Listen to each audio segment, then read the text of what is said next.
This track was downloaded from FusionBD.com.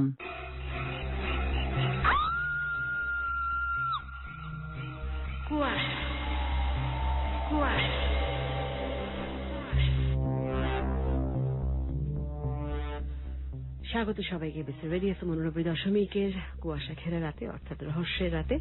সঙ্গে আছে আমি শর্মিন আর সঙ্গে আছি ব্রতী। আজকের কাহিনীর প্রোমোটা শুনে নিশ্চয়ই সবাই বুঝতে পারছেন যে আজকের কুয়াশাটা কি পরিমাণের ঘন হতে পারে বা কতটা রহস্যের হতে পারে সেটা আমরা জানবো পরে, কিন্তু তার আগে আমরা একটু কথা বলে নিব বন্ধুদের সঙ্গে যারা জানতে চেয়েছে। গত সপ্তাহে আমরা যে আয়োজনটি করেছিলাম কুয়াশায় সালেহা হত্যাকাণ্ডের, খুবই চাঞ্চল্যকর একটি হত্যাকাণ্ডের গল্প আমরা বলেছিলাম গত আয়োজনে আমাদের। সে সম্পর্কে বন্ধুদের কিছু প্রশ্ন আছে, কারণ তার পরপরই আমরা ফেসবুকে কিন্তু সালেহাকে যেখানে সমাহিত করা হয়েছিল অর্থাৎ জুরাইন গোরস্থানে, তার কবর, সে যে বাড়িতে বড় হয়েছিল ফরাসগঞ্জে, তারা বিল্ডিং এর ছবি এবং তার কবরস্থানের রেজিস্ট্রি খাতার মধ্যে যে রেজিস্ট্রেশন করা হয়েছিল তার কবরের, সে কবরের নাম্বার, কে ঠিকানা, সে বাড়ির ঠিকানা আমরা অনেক খুঁজেছি। গত সপ্তাহে বলেছি আমরা কোনো খোঁজ পাইনি। 1065 মালিবাগ, হয়তো হোল্ডিং নাম্বারই চেঞ্জ হয়ে গেছে এত বছরের পুরনো ঘটনা। কিন্তু প্রশ্ন আছে বোধহয় কিছু, ব্রতী তুই যদি বলো। প্রশ্ন আমাদের ফেসবুক পেজে এসেছে। আমাদের একটি বন্ধু জানতে চেয়েছেন যে সালেহার শাশুড়ি এবং ড্রাইভার যে ছিল আনোয়ার, তাদের কি শাস্তি হয়েছিল। আসলে ঘটনাটা আমরা যেভাবে সাজিয়েছিলাম এইগুলো সেখানে আসেনি, তো আমি সত্যি ঘটনাটা জানিয়ে দিচ্ছি। সেটা হচ্ছে বাসার কাজের মেয়ে মনোয়ারার সঙ্গে ইকবালের যে জঘন্য ব্যভিচারের ঘটনা আমরা বলেছি। ব্যভিচারে লিপ্ত থাকার কারণে হঠাৎ একদিন স্ত্রী সালেহা দেখে ফেলে এবং হাতে হাতে ধরা পড়ে যাওয়ায় ওই লজ্জাকর ঘটনাটি জানাজানি হয়ে যাওয়ার আশঙ্কায় এবং যাতে এটা চিরতরে মুছে ফেলা যায় সেটার উদ্দেশ্যেই ইকবাল খুব ঠান্ডা মাথায় সালেহাকে খুন করে। এবং সেই কারণে কোর্টে 3 জনের মধ্যে আমরা সেদিনও বলেছিলাম যে 2 জন বিচারকই ইকবালকে 302 ধারায় দোষী সাব্যস্ত করে এবং তাকে প্রাণদণ্ডের আদেশ দেন। অবশ্য অন্য একজন তাকে 10 বছরের সশ্রম কারাদণ্ড দিয়েছে। তো যে প্রশ্নটা হচ্ছে যে তার মা এবং ড্রাইভার এবং মনোয়ারার শাস্তি হয়েছিল কিনা। মনোয়ারার কোনো শাস্তি হয়নি, কারণ সে এই মামলার রাজসাক্ষী ছিল, প্রত্যক্ষদর্শীও ছিল বলে সে রাজসাক্ষী হয়েছিল। কিন্তু অন্য 2 জন অর্থাৎ ডক্টর ইকবালের মা এবং ড্রাইভার আনোয়ার, মা সৈয়দা বেগমকে এই হত্যাকাণ্ড গোপন করার অভিযোগে দোষী সাব্যস্ত করে তাদেরকে কারাদণ্ড দেয়া হয়েছিল। কিন্তু কত বছরের কারাদণ্ড সেটা সঠিকভাবে আমরা জানতে পারিনি, তবে তারাও জেল খেটেছেন, শাস্তি হয়েছিল তাদের। আর আব্দুল্লাহ আল আহাদ বলেছে একজন ডাক্তার হয়ে মানুষ এত নিচে নামতে পারে। আর একই কথা বলেছে প্রিন্স শান্ত, বলছে ভালো মানুষের সাথে সবসময় খারাপ জিনিস হয় কেন। এটা বোধহয় জগতের রীতি। আর খারাপ মানুষ ডাক্তার হলে যে ভালো মানুষ হবে বা একজন রিক্সাওয়ালা বা খুব দিনমজুর হলে যে সে খুব খারাপ মানুষ হবে এরকম কোনো কথা নেই। খারাপ ভালো মানুষের আসলে এই জিনিসগুলো মানুষের মধ্যেই বসবাস করে, শিক্ষিত অশিক্ষিত বলে কোনো কথা নেই। এটা হচ্ছে হ্যাবিটস অথবা চরিত্র। তো আসে সব সোজা কথা, চরিত্র। খারাপ চরিত্র মানে যে শুধু মানে নোংরা কিছু করে বেড়ানো তা না। একটা হত্যাকাণ্ডও কিন্তু একজন দুষ্ট চরিত্রের লোক হত্যাকাণ্ড যে করতে পারে। হ্যাঁ, শিশির সাহার প্রশ্ন ছিল সালেহার পরিবারের এখন কি কেউ বেঁচে আছে কিনা। এটা আমি গত সপ্তাহে বলেছি এবং আমি অনেক চেষ্টা করেছি এখন পর্যন্ত, পরেও চেষ্টা করা হয়েছে, আমরা কাউকে খুঁজে পাইনি, আমাদের সঙ্গে কেউ যোগাযোগও করেনি। আমরা কিন্তু গতদিন বলেছিলাম গত সপ্তাহে যে যদি সালেহের পরিবারে কেউ বেঁচে থাকেন আমাদের সঙ্গে যেন যোগাযোগ করেন। যেমন নার্গিস হত্যাকাণ্ডের মামলার নার্গিসের যে আত্মীয় স্বজন গতকালকেও আমাদের এখানে যে অতিথি হয়ে এসেছেন লিলি আপাতিদি ফোন করেছেন, আমার সঙ্গে কথাও বলেছেন। আরো কিছু সামনে আছে হত্যা মামলা যেগুলো আমরা পরবর্তীতে নিয়ে আসবো। সেখানে কিছু প্রত্যক্ষদর্শী বা ভিকটিমের আত্মীয় স্বজনের কথা আমরা হয়তো শুনতে পাবো বা শোনাতে পারবো। আচ্ছা, আর এমসি রাজুর প্রশ্ন ছিল কখন শুরু হয় এই আয়োজনটা। রাত 11টার খবরের ঠিক পরপরই, আর প্রতি সোমবারেই এই আয়োজনটা হয়ে থাকে, সোমবার রাত 11টা থেকে 2টো। আর সালেহাকে নিয়ে যে প্রশ্নগুলো ছিল মোটামুটি সবগুলো একই ধাঁচের। তো আমার মনে হয় যে আমরা আজকের ঘটনার দিকে এগুতে পারি। তার আগে একটু আমরা মনে হয় ছোট একটা বিরতি নিয়ে একবারে ঘটনা শুরু করলে ভালো হয়। একটা বিরতি নিয়ে আমরা আবারও ফিরে আসছি কুয়াশার নতুন ঘটনা নিয়ে। সঙ্গেই থাকবেন আর লিখে পাঠাবার ঠিকানা জানিয়ে দিচ্ছি, যে কোনো মোবাইল থেকে 8920 কিছুদিন হয় চট্টগ্রাম এবং কক্সবাজারের বন্ধুরা আমাদের সঙ্গে যোগ দিয়েছে। পরীক্ষামূলক সম্প্রচার চলছে কক্সবাজার এবং চট্টগ্রামে, এবং এই সম্প্রচার চলতেই থাকবে, পরীক্ষামূলক সম্প্রচার যতদিন না আমরা কমার্শিয়ালি সেখানে যাচ্ছি। হ্যাঁ, এবং বন্ধুদের জন্য সুখবর হচ্ছে খুব আমাদের নিয়মিত সম্প্রচারটা খুব জলদি শুরু হতে যাচ্ছে। হ্যাঁ, খুব শিগগিরই শুরু হতে যাচ্ছে, এবং এই আয়োজনে পার্টিসিপেট করতে ভুলবেন না। আবারও বলছি, যে কোনো মোবাইল থেকে আপনারা পাঠাতে পারেন 8920 নাম্বারে। সঙ্গে আছে ব্রতী এবং শারমিন। রহস্যের আয়োজন কুয়াশায়।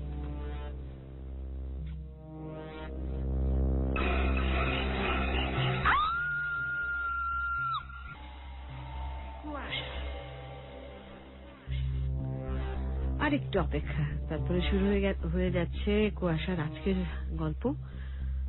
প্রমোতে যারা যারা শুনেছেন তারা কতটা ভয় পেয়েছেন জানি না। ভয় পাওয়ানোর জন্য এই আয়োজন আসলে না, ভয় দূর করার জন্য এই আয়োজন। তো আমরা কথা না বাড়িয়ে সোজা গল্পে চলে যাব। আজকে খুব জমিয়ে গল্প শুনবো। খুব ভালো হতো যদি আজকে খুব বৃষ্টি পড়তো এই সময়। তো ঠিক আছে, শুরু হয়ে যাক আজকে কুয়াশার গল্প। আর বন্ধুরা লিখতে পারে, তবে আমরা পুরো গল্প শেষ করে আজকে তাদের সঙ্গে গল্প করবো। হ্যাঁ, এই ফাঁকে লেখা চলতে পারে। আর যে শারমিনের fan page ABC radio FM 89.2 fan পেজে আরেকটা আছে, সেটা হচ্ছে যারা শুনছে অনলাইনে তারা লিখতে পারে abcradio.bd.fm/message এই ঠিকানায় গিয়ে। আর 8920 নাম্বারটা তো খোলাই আছে সবসময়, যে কোনো মোবাইল থেকে।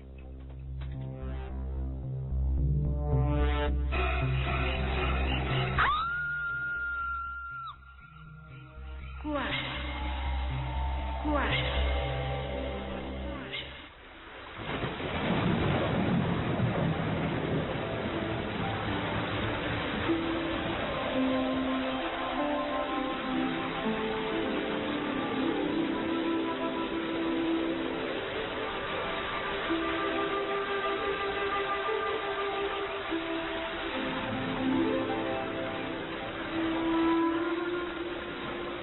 কুয়াশা আজকে যে ঘটনার কথা বলবো, সেই ঘটনার সময়টা 90 দশকে। আমি শুনেছিলাম আমার এক বন্ধুর বড় বোনের কাছ থেকে। একবার বৃষ্টি মুখর একটা সন্ধ্যায় আমরা কয়েকজন বন্ধু মিলে আড্ডা দিচ্ছিলাম। তো যে বন্ধুটার বাড়িতে আড্ডা দিচ্ছিলাম ওর নাম সুমনা। সে আবার খুবই হাসি খুশি উচ্ছল টাইপের, মানে মাইডিয়া টাইপের একজন মানুষ। গল্প করতে খুব ভালোবাসে। আমরা সব বন্ধুরা মিলে প্রায় ওদের বাসায় জমিয়ে আড্ডা দিতাম। আর সেই সাথে মুড়ি, চানাচুর মাখা, পেঁয়াজু ভাজা এসব তো চলতোই। খাওয়া দাওয়া চলতো, আর তার সঙ্গে চলতো তুমুল আড্ডা মারা। ওর আম্মা আমাদের খুব আদর করতেন, বাসায় গেলেই কিছু না কিছু বানিয়ে খাওয়াতেন। আর ওর বড় বোন ছিলেন ডাক্তার, আমরা তাকে ডাকতাম নীলু আপা বলে। নীলু আপা কিন্তু সেই আমলের খুব নামকরা ডাক্তার ছিলেন। এখন অবশ্য উনি দেশের বাইরে থাকেন। তো যাই হোক, এই নীলু আপাকে দেখলেই আমরা তখন খুব খুশি হয়ে যেতাম। তার একটা কারণ আছে অবশ্য।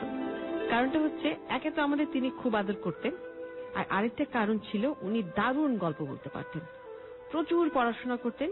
তাই দুনিয়ার অনেক বিষয়, অদ্ভুত অদ্ভুত সব আশ্চর্য ঘটনা নীলু আপা জানতেন, আর সেগুলি তিনি আমাদেরকে প্রায় শোনাতেন। এবং নীলু আপাকে আমরা যখনই পেতাম, পেলেই ওনার মুখ থেকে দারুণ সব গল্প শোনার জন্য আমরা ওনাকে ধরে বসতাম যে নীলু আপা গল্প শোনাও, প্লিজ নীলু আপা গল্প শোনাও। তো যেই দিনটার কথা বলছিলাম সেটা ছিল বর্ষাকাল। আমরা সব বন্ধুরা আড্ডাবাজি করতে গেছি সুমনাদের বাসায়। মধুবাগে তখন ওদের বিশাল বড় দোতলা একটা বাড়ি ছিল, অনেক বড় বাগান বলা পুরনো আমলের। সেই বাড়িটাতে গেলেই মনটা খুব ভালো হয়ে যেত। সেদিন সন্ধ্যার আগেই আকাশে ঘন কালো হয়ে মেঘ জমে গেল। তার একটু পরে শুরু হলো ঝুম বৃষ্টি। ছুটির দিন হওয়াতে আমাদের তেমন কোনোই ঝামেলা ছিল না। সুমনার আম্মা বললেন, মেয়েরা, আজকে আর তোমাদের বাসায় যাবার দরকার নেই, এখানেই থেকে যাও। আমি ভুনা খিচুড়ি রান্না করছি। আমরা তো ভুনা খিচুড়ির নাম শুনেই খুশিতে হইচই করে উঠলাম। তার উপর আরো খুশির কথা যে নীলু আপা বাসায় আছে। আজকে তাকে গল্প শোনার জন্য ভালো করে চেপে ধরা যাবে। অন্যান্য দিনে তো ব্যস্ততার জন্য নীলু আপাকে পাওয়াই যায় না। তো যেই ভাবা সেই কাজ, সবাই মিলে নীলু আপাকে ধরে বসলাম। আজকে কোনো একটা মজার গল্প আমাদের শোনাতেই হবে। নীলু আপা আমাদের কখনোই কোনো আবদার ফেলতেন না। উনি হাসি মুখে বললেন, বল, তোরা কি গল্প শুনতে চাস? দারুণ মজার কোন একটা হাসির গল্প শোনাও আপা। তোর যেমন বুদ্ধি, এদিকে একটা হাসির গল্প শোনার মতো সময়। আজ শুনতে হবে একটা ভূতের গল্প। আমরা সবাই মিলে সুমনাকে সাপোর্ট করলাম। আসলেই তো এরকম একটা ঝড় বৃষ্টির রাতে দারুণ লাগবে ভূতের গল্প শুনতে। প্লিজ নীলু আপা, একটা সত্যিকারের ভূতের গল্প বলো না। নীলু আপা একটা হাসি দিয়ে বললেন,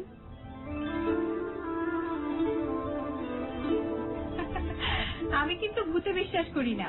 ভূত প্রেত বলে দুনিয়াতে কিছুই নেই। তুমি ভূতে বিশ্বাস করো না? আসলে রাবু আমাদের মধ্যে একটু ভীতু টাইপের মেয়ে ছিল, অল্পতেই ভয় পেয়ে যেত। তাই ভূতের গল্প শোনার ব্যাপারে ওর তেমন কোনো আগ্রহ ছিল না। কিন্তু আমরা খুবই মন খারাপ করলাম। এমন একটা চমৎকার মানানসই রাত ছিল ভূতের গল্প শোনার জন্য।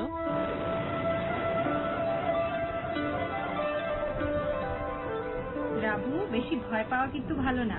ভূত আমাদের কোনো ক্ষতি করতে না পারলেও ভূতের ভয় কিন্তু ভূতের চাইতে বেশি ক্ষতি করতে পারে। আমরা তো অবাক, এই কথার আবার মানে কি? ভূতের ভয় আবার কিভাবে ক্ষতি করবে? আপা বলল, তাহলে শোন, তোদেরকে আজকে আমার জীবনের একটা সত্যিকারের ভয়ঙ্কর ঘটনা শোনাবো, যদি ভয় না পাস। আমি বললাম, তুমি না বললে তুমি ভূত বিশ্বাস করো না? শারমিন, দুনিয়াতে ভূত ছাড়াও অনেক ভয় পাওয়ার মতন ব্যাপার থাকতে পারে। সেগুলিকে আমরা অদ্ভুত বলতে পারি। কিছু কিছু ঘটনা মানুষ সাধারণ বুদ্ধি দিয়েও ব্যাখ্যা করতে পারে না। সেগুলিকেই আমরা ভূতুড়ে ঘটনা বলি। এখন আমার জীবনে যা ঘটেছিল সেটা ভূত ছিল নাকি অদ্ভুত সেটা তোরাই ভেবে দেখিস। তবে এটা ঠিক, ঘটনাটা একদম সত্যি। আমার ডাক্তারি জীবনে আমি অনেক অদ্ভুত অভিজ্ঞতার মুখোমুখি হয়েছি। ডাক্তারদের ভীতু হলে চলে না। পড়াশোনা আর চাকরির সময় আমাদের ডেড বডি নিয়ে কাজ করতে হয়, ডিসেকশন শিখতে হয়, কঠিন সব রোগী নিয়ে কাজ করতে হয়। চিকিৎসার জন্য অনেক সময় দুর্গম সব এলাকায়ও যেতে হয়। কাজেই একজন ডাক্তারের অনেক বিচিত্র সব অভিজ্ঞতা হবে, এটাই তো স্বাভাবিক। আমারও সেরকম অনেক অভিজ্ঞতা হয়েছে। তোরা জানিস আমার নার্ভ অনেক শক্ত, কিন্তু এখন তোদের যে ঘটনাটা বলবো সেটা আমাকে ভয়ঙ্কর নাড়া দিয়েছিল। কারণ এই ঘটনার সাথে জড়িয়ে ছিল আমার খুব পছন্দের একটা মানুষের জীবন।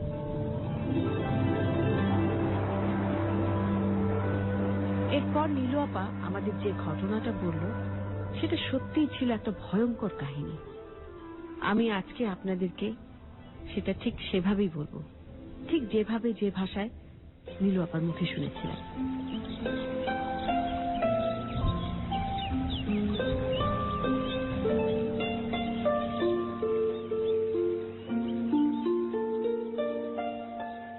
তো নীলু আপা গল্প বলতে শুরু করলো। তিনি বললেন তার ছোটবেলা কেটেছে মফস্বলে। নীলু আপার আব্বা সরকারি চাকরির কারণে বিভিন্ন জায়গায় ঘুরতেন, এক শহর থেকে আরেক শহর। সেই কারণে তাদের অনেকবার স্কুল বদল করতে হয়েছে। কোথাও খুব বেশি দিন থাকা হতো না, কিন্তু যেখানেই থাকতো সে জায়গাটার প্রতি কেমন যেন মায়া পড়ে যেত। এমনও হয়েছে যে কোনো একটা এলাকায় নীলু আপার অনেক বন্ধু হয়ে গেছে, জায়গাটাও খুব ভালো লেগেছে। ঠিক এমন সময় জানা গেল যে নীলু আপার আব্বার বদলি হয়ে গেছে, সব ছেড়ে ছুড়ে আবার অন্য কোথাও। খুব মন খারাপ হতো তখন তাদের।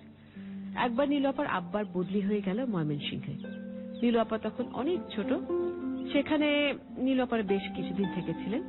নীলু আপার আব্বা ওখানকার একটি গার্লস স্কুলে নীলু আপাকে ভর্তি করিয়ে দিয়েছিলেন।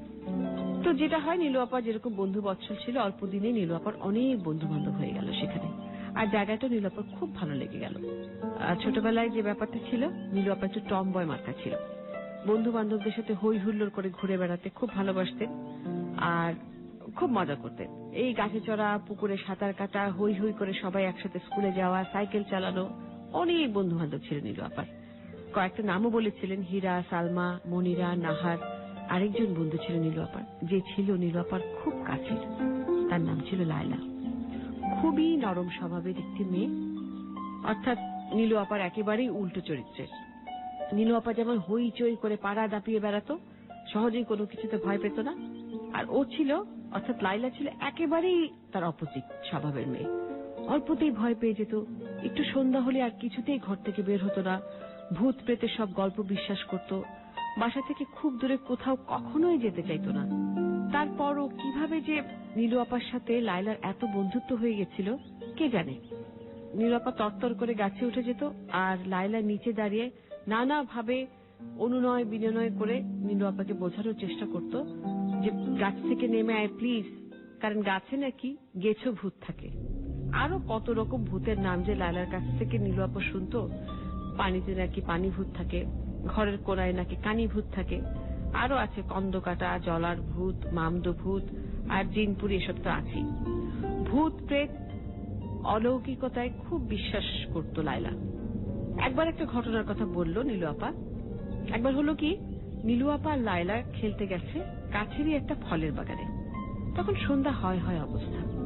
লায়লা তো বাসায় ফিরবার জন্য অস্থির হয়ে গেছে, আর নীলু আপা গাছের একটা দোলনা বেঁধে খুব গাছের দোলনায় সে দুলতে ব্যস্ত, তাই দেরি হয়ে যাচ্ছিল। ফেরার সময় লায়লা শক্ত করে নীলু আপার হাত ধরে রেখেছিল। হঠাৎ কি হলো, ও মাগো বলে একটা চিৎকার দিয়ে লায়লা অজ্ঞান হয়ে গেল। নীলু আপা ভীষণ ভয় পেয়ে গেছিল। ভালো করে তাকিয়ে সে কিন্তু কিছুই দেখতে পেল না। ভয় পেয়ে খুব ধাক্কাধাক্কি করে নীলু আপা যখন ওকে জাগানোর চেষ্টা করলো, তারপর দেখছে সে কিছুতেই উঠছে না। এরপর গিয়ে দৌড়ে সবাইকে খবর দিল। সবাই এসে ধরাধরি করে লায়লাকে বাসায় নিয়ে গেল। পরে আবিষ্কার করা হলো যে একটা গাছের ছায়া দেখে সে এত ভয় পেয়েছিল। সে ভেবেছিল ওটা বোধহয় ভূত বা প্রেত কিছু ছায়া হবে। তো যাই হোক, এসব তো ছিল ছোটবেলার ঘটনা। ছোটবেলায় মানুষ অনেক অদ্ভুত জিনিসে বিশ্বাস করে, যেটা বড় হলে বুঝতে পারে যে সেইগুলোর কোনো ভিত্তি নেই। কাজে ছোটবেলায় কেউ ভূত বিশ্বাস করলে যে বড় হয়ে তাকে সেটাই বিশ্বাস করতে হবে এমন কোনো কথা নেই। তবে লায়লার ব্যাপারটা বোধহয় একটু অন্যরকম ছিল। ওর নিজের জীবনের বিভিন্ন ঘটনা ওর মনে খুব প্রভাব ফেলত, আর বড়দের কাছ থেকে শোনা ঘটনাগুলি ওর মনে গেঁথে থাকতো হয়তো। তাই ও ছোটবেলা থেকে একটু ভীতু টাইপের হয়ে বড় হয়ে উঠছিল। তবে এসব কিছুই নীলু আপা বুঝতে পারেনি, কারণ নীলু আপা তখন নিজেও খুব ছোট ছিল। আর কয়েক বছর ময়মনসিংহে থাকার পর নীলু আপার আব্বার বদলি হয়ে গেল। নীলু আপা আবার পুরনো স্কুল, পুরনো বন্ধু বান্ধব সব ফেলে চলে আসলেন আবার একটি অন্য জায়গায়। কিন্তু ওই বয়সে বন্ধুদের প্রতি যে টানটা তৈরি হয়, সে টানটা মানুষ আসলে কোনোদিনও ভুলতে পারে না। ছোটবেলার বন্ধুত্বই মনে হয় সবচেয়ে বেশি খাঁটি বন্ধুত্ব। নীলু আপা চলে আসলেন ঠিকই, কিন্তু সে তার প্রিয় বন্ধুদের কোনোদিনই ভোলেননি। বেশ কয়েক বছর নীলু আপা নিয়মিত ওদের চিঠি দিতেন, খোঁজ রাখতেন। তারপর ভর্তি হয়ে গেলেন একসময় মেডিকেল কলেজে। পড়াশোনার চাপে পড়ে নিজের বাড়ির লোকজন তো দূরে থাকুক, বন্ধু বান্ধবের আর খোঁজ নিতে পারলেন না। আর নীলু আপার একটা খুব জেদ ছিল মনের মধ্যে যে দারুণ ভালো একটা রেজাল্ট তাকে করতেই হবে এবং সে খুব বড় একজন ডাক্তার হবে। তার উপর তখন মেডিকেল কলেজের নতুন বন্ধুরা, নতুন পরিবেশ, দারুণ এক্সাইটিং ব্যাপার ছিল নীলু আপার জন্য। তাই পুরনো বন্ধু বান্ধবের সাথে যোগাযোগ অনেকটা বন্ধই হয়ে গেল তখন। আর যে লায়লার কথা বলছিলাম, লায়লা ভর্তি হয়েছিল ময়মনসিংহেরই একটা কলেজে। পরে ওর বিয়ের খবরটা নীলু আপা পেয়েছিল, সেটা অনেক পরে। তখন নীলু আপার ফাইনাল পরীক্ষা চলছে, দম ফেলারও সময় নেই। সেই সব চাপে পড়ে ভুলেই গিয়েছিল লায়লার কথা এবং লায়লার বিয়েতে যাওয়ার কথা। এরপর অনেক দিন পার হয়ে গেছে। নীলু আপা তখন ইন্টার্নি করছিল, চাকরিতে জয়েন করলেন ঢাকাতেই। হাসপাতালে তখন খুব কাজের চাপ, নাইট ডিউটি করতে হয়। এছাড়া পরের যে পরীক্ষা রয়েছে সেই পরীক্ষার জন্য প্রস্তুতি নিচ্ছিল। এর মধ্যে একদিন হলো কি, সেদিন নীলু আপার নাইট ডিউটি ছিল, অনেক রাত হয়ে গেছে। একবার রাউন্ড দিয়ে এসে বসে বসে সে বই পড়ছে, এমন সময় যে ডিউটি নার্স ছিল সে এসে জানালো খুব সিরিয়াস একটা পেশেন্ট এসেছে, অজ্ঞান অবস্থায় মুখ দিয়ে ফেনা উঠছে, কিছুতেই তার জ্ঞান ফেরানো যাচ্ছে না। নীলু আপা দৌড়ে গেল। প্রথমে সে বুঝতে পারলো না যে কি হয়েছে। সে পেশেন্টের মুখের দিকে তাকালো, এক মুহূর্তের জন্য হতভম্ব হয়ে গেল নীলু আপা। একটু দেখি তার সেই ছোটবেলার বন্ধু লায়লা, কিন্তু ও ওখানে কি করছে আর ওর এই অবস্থায় বা হলো কি করে? তার মাথা ভো ভো করতে লাগলো। কয়েক মুহূর্ত এরকম ভাবে থেকে তারপর কোনোভাবে নিজেকে তিনি সামলে নিলেন। ডাক্তার হিসেবে একজন রোগীকে বাঁচানোর দায়িত্ব সবকিছুর আগে, যাই ঘটে থাকুক না কেন, আগে লায়লাকে ভালো করে তুলতে হবে। তাই নীলু আপা নার্সকে দ্রুত দরকারি সব ওষুধপত্র আনতে বললেন আর তার চিকিৎসা শুরু করে দিলেন। কিন্তু ওর অবস্থা বেশি ভালো ছিল না। সেদিন রাতে ওর কিছুটা শারীরিক উন্নতি হলেও কথা বলার মতো বা কাউকে চেনার মতন অবস্থা তার ছিল না। নীলু আপা নার্সকে জিজ্ঞেস করলেন যে এই মেয়েটাকে কে নিয়ে এসেছে এখানে। পরে তিনি জানতে পারলেন যে ওর হাজবেন্ডই ওকে এখানে নিয়ে এসেছে। সে বাইরে বসে অপেক্ষা করছে। লালার অবস্থা তখন একটু বেটার, কিভাবে ওর অবস্থা হলো সেটা জানার জন্য নীলু আপা তার হাজবেন্ডের সঙ্গে দেখা করতে গেলেন। তিনি যখন বাইরে গেলেন দেখলেন শ্যামলা চেহারার বেশ লম্বা একটা ছেলে পাশে যে ভিজিটার্সদের বসবার জন্য চেয়ার রাখা আছে সেখানে সে না বসে হাঁটাহাঁটি করছে, চেহারার মধ্যে টেনশনের ছাপ স্পষ্ট।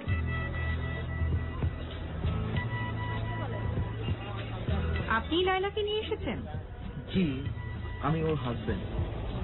লায়লা আমার অনেক পুরনো বন্ধু, আমরা ছোটবেলায় একসাথে স্কুলে পড়েছি। আমি ডক্টর নীলুফা ইয়াসমিন। ও আচ্ছা, লাইলার অবস্থা এখন কেমন?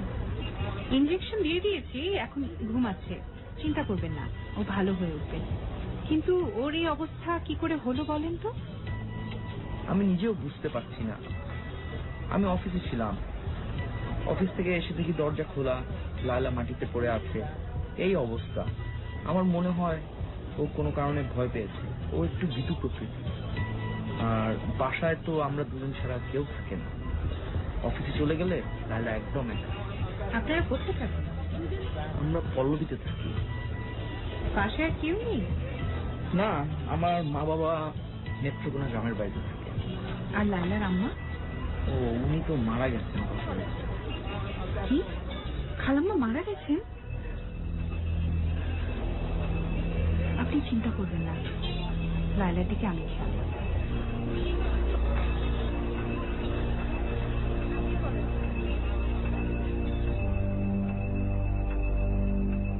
লায়লার অবস্থার উন্নতি হতে বেশ কয়েকদিন সময় লাগলো। এ কয়েকদিন নীলু আপা নিয়মিত ওর দিকে খেয়াল রেখেছে, কিন্তু লায়লা তাকে চিনতেই পারেনি, কারোর সাথে কোনো কথা বলেনি। ওর চোখ মুখ ভয়ানক শুকনো, ওকে দেখে মনে হতো ও যেন ঠিক মতন খাওয়া দাওয়া করতো না, ভীষণ দুর্বল হয়ে গেছে। আর আরেকটা জিনিস মনে হচ্ছিল নীলু আপার ওকে দেখে, ও যেন একটা ভীষণ ট্রমার মধ্যে দিয়ে যাচ্ছে। তাই নীলু আপা তাকে তার নার্ভ রিল্যাক্স করার মতন কিছু ওষুধপত্র দিলেন। 2-1 দিনের মধ্যে লায়লার অবস্থা কিছুটা স্বাভাবিক হয়ে এলো।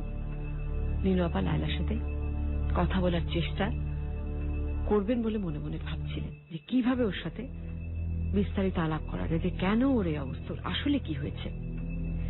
এর মধ্যেই নার্স এসে নীলু আপাকে জানালো রাত্রে নাকি পেশেন্ট গুমড়ে গুমড়ে কান্নাকাটি করে। ব্যাপারটা খুব একটা ভালো লক্ষণ নয়, কিন্তু নীলু আপার মনে হচ্ছিল কোনো কারণে ও মানসিকভাবে প্রচন্ড শকড অবস্থায় আছে। একটা সন্দেহ জাগলো নীলু আপার মনে, ওর উপর বাড়িতে আবার অত্যাচার চলে না তো, যে করেই হোক ব্যাপারটা জানতে হবে। তাই তিনি সেদিন লায়লার সঙ্গে দেখা করতে গেলেন। লায়লা, হ্যাঁ লায়লা, আমাকে চিনতে পারছিস? কে? হ্যাঁ লায়লা, আমাকে চিনতে পারছিস? আমি নীলু, তোর বান্ধবী নীলু। আমরা ময়মনসিংহে একসাথে স্কুলে পড়েছি ছোটবেলায়, মনে পড়ছে না? তুই আর আমি দুজনে কত খেলতাম। স্কুল থেকে আসার পথে তুই আর আমি দুজনে মিলে একটা আচার কিনে ভাগ করে খেতাম সব সময়। এখন মনে পড়ছে?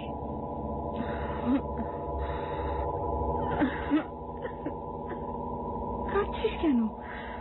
আমাকে খুলে বল, কি হয়েছে তোর? তুই এরকম হয়ে গেছিস কেন? তুই দিল, তুই এখানে কিভাবে আসলি? আমি এখানকার ডাক্তার, তোর সব চিকিৎসার দায়িত্ব এখানে আমার। তুই দুশ্চিন্তা করবি না, কোনো ভয় নেই তোর, আমি তোর পাশে আছি। আমাকে সব খুলে বল, কি করে তোর এমন অবস্থা হলো? আমি জানি না, আমি কিছু জানি না। লায়লা প্লিজ একটু শান্ত হ, আমি বুঝতে পারছি কিছু একটা হয়েছে। কি হয়েছে তুই আমাকে খুলে বল, তোর কোনো ভয় নেই। তুই একটু মনটা শান্ত করার চেষ্টা কর, আমার সাথে কথা বল। সেদিন কি হয়েছিল যে তুই এভাবে অজ্ঞান হয়ে পড়লি? কেউ কি তোকে কিছু করেছে? আমি কিছু জানি না, আমার খুব ভয় করে, আমার খুব ভয় করে। ভয় করে? ভয় করবে কেন? তোকে কেউ মেরেছে? এই লায়লা শোন, তুই একটু ভয় পাস নে, আমি আছি না। আমি পাশে থাকতে তোর ভয় কিসের? কিছু খুলে বল না আমাকে, আমাকে একটু সাহায্য কর। একটু সব ঠিক হয়ে যাবে। প্লিজ লায়লা, একটু শান্ত হ, আমি তোর পাশে আছি।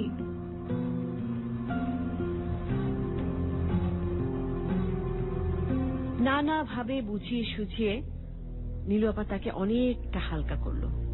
এরপর ধীরে ধীরে লায়লা বলতে শুরু করলো তার কাহিনী। কোনো একটা কারণে সে প্রচন্ড ভয় পেয়েছে। ছোটবেলা থেকেই লায়লা একটু সহজ সরল ধরনের ছিল, একটু ভীতু প্রকৃতির, তাই ওর ভয় পাওয়াটা খুব একটা অস্বাভাবিক ব্যাপার বলে মনে হচ্ছিল না নীলু আপার কাছে। প্রায় তো ভুল দেখে বা মানুষের কাছে ভয়ের গল্প শুনে বিভ্রান্ত হয়ে যেত, ভয় পেত।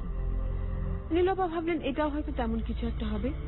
কিন্তু এরপর লায়লা নীলু আপাকে একটা অদ্ভুত গল্প শোনালো। কি ছিল সেই গল্পের মধ্যে? কি ছিল ওর এত ভয় পাবার কারণ?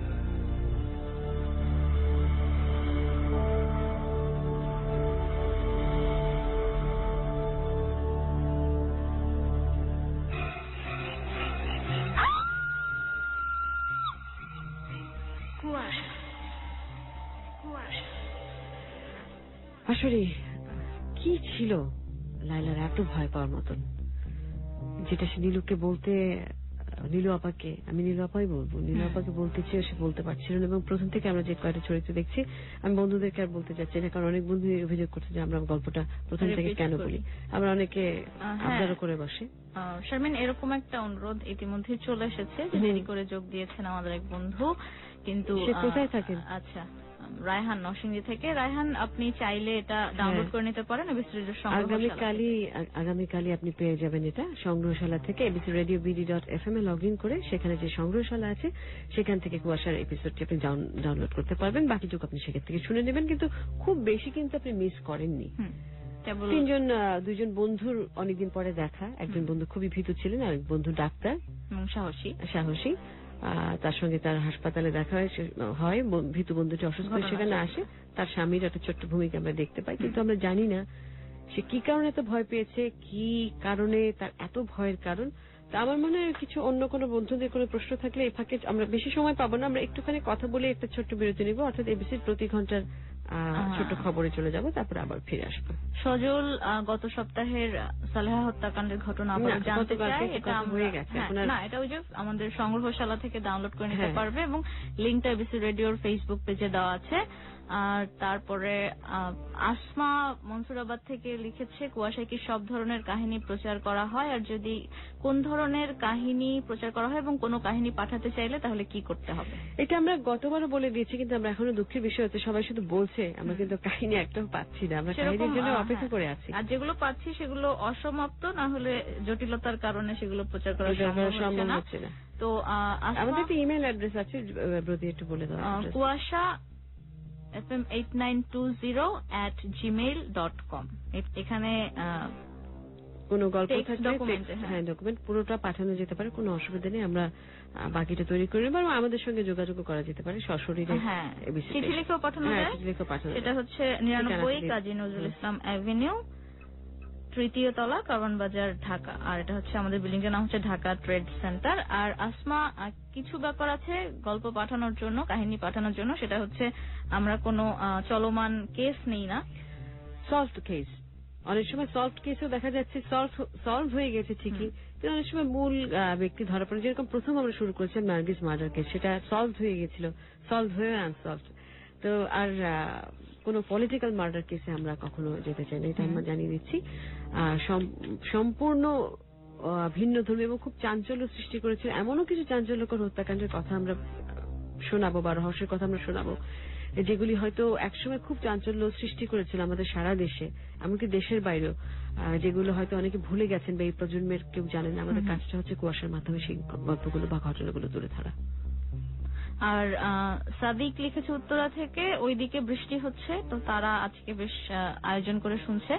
জয় চট্টগ্রাম থেকে জানতে চায় বাংলা ফন্টে কমেন্টস পাঠানো যাবে কিনা। যাবে, তবে সেটা আমাদের ইমেইল মানে অনলাইনে যেই পেজটা রয়েছে এবিসি রেডিও FM 89.2 এবং আরজে শারমিন, এবং আমার এখানে প্রচুর প্রচুর SMS আছে। তুমি আমি এটা বরঞ্চ ফিরে এসে যদি সময় থাকে আমরা ফিরে এসে আসলে আমরা হয়তো গল্পে চলে যাবো। আমরা ফিরে এসে আর আজকে আমরা সমস্ত কাহিনীটা শেষ করে নিয়ে সব বন্ধুর সঙ্গে গল্পে যোগ দেব। তাই যারা সঙ্গে আছে সঙ্গেই থাকো, শুনতে থাকো। আমি একটা কথা বলছি, অনেকে ভয় পাচ্ছেন খুব। আসিফ জামান লিখেছেন ফ্যান পেজে যে আপু আমি নদীর পাড়ে শিপের ওপর বসে কুয়াশা শুনছি, ঠিক কুয়াশা আর আমার মতো বৃষ্টি হচ্ছে। আচ্ছা, শুনতে খুব ভালো লাগছে। আর অর্ক লিখেছে মেবি আজকেরটা আরো অনেক নাইস হবে, আশা করছি সেরকমই। আগে শোনো তারপর বুঝতে পারবে। আর অনেকেই খুব অধীর আগ্রহে আছে যে এরপরে কি হয়। তো আগ্রহটা থাকুক। আর আমরা যাওয়ার আগে ছোট্ট করে একটা কাজের কথা জানিয়ে দিয়ে যাই। এয়ারটেল দিচ্ছে 28 টাকা কিংবা 48 টাকা রিচার্জে পুরো 300% বোনাস, যার মধ্যে থাকছে 100% টক টাইম, 100% SMS এবং 100% MMS। সঙ্গেই থাকো, শুনতে থাকো।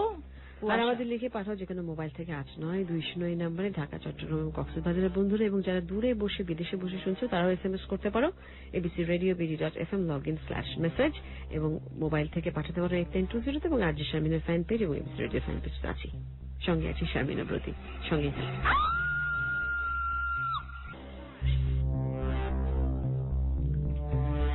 আবারও শুরু হয়ে গেল কুয়াশার গল্প, অর্থাৎ কুয়াশার রহস্য। আমরা জানি না আজকে কুয়াশার রহস্যের শেষ কি, বা কুয়াশার ওই প্রান্তে কি আছে। রহস্যের কুয়াশা মানেই হচ্ছে রহস্য, তাই বারবার মুখে চলে আসে রহস্যের অপর প্রান্তে কি আছে। তো আমরা গল্প যেখানে শেষ করেছিলাম যে এত ভয় পাবার কি কারণ ছিল, লাইলা কি এমন একটা অদ্ভুত গল্প, ভুতুরে বলবো না, কি অদ্ভুত গল্প শুনিয়েছিল নীলু আপাকে। তো আমরা কথা না বলে আমরা সোজা গল্প চলে যাই, কাউকে আর অপেক্ষা রাখছি না। সঙ্গেই থাকবেন শারমিন এবং ব্রতি আছি কুয়াশায়। আর শুনছেন এবিসি রেডিও FM 89.2। আমাদেরকে লিখে পাঠাবার ঠিকানা যে কোনো মোবাইল ফোন থেকে 8920। আর আরজে শারমিনের ফ্যান পেজ আছে, সেখানেও লিখতে পারেন। এই মুহূর্তে আমি সঙ্গেই আছি, উত্তর দেবো।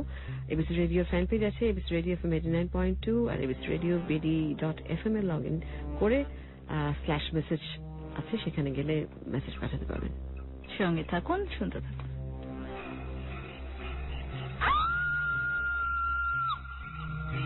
কুয়াশা, কুয়াশা।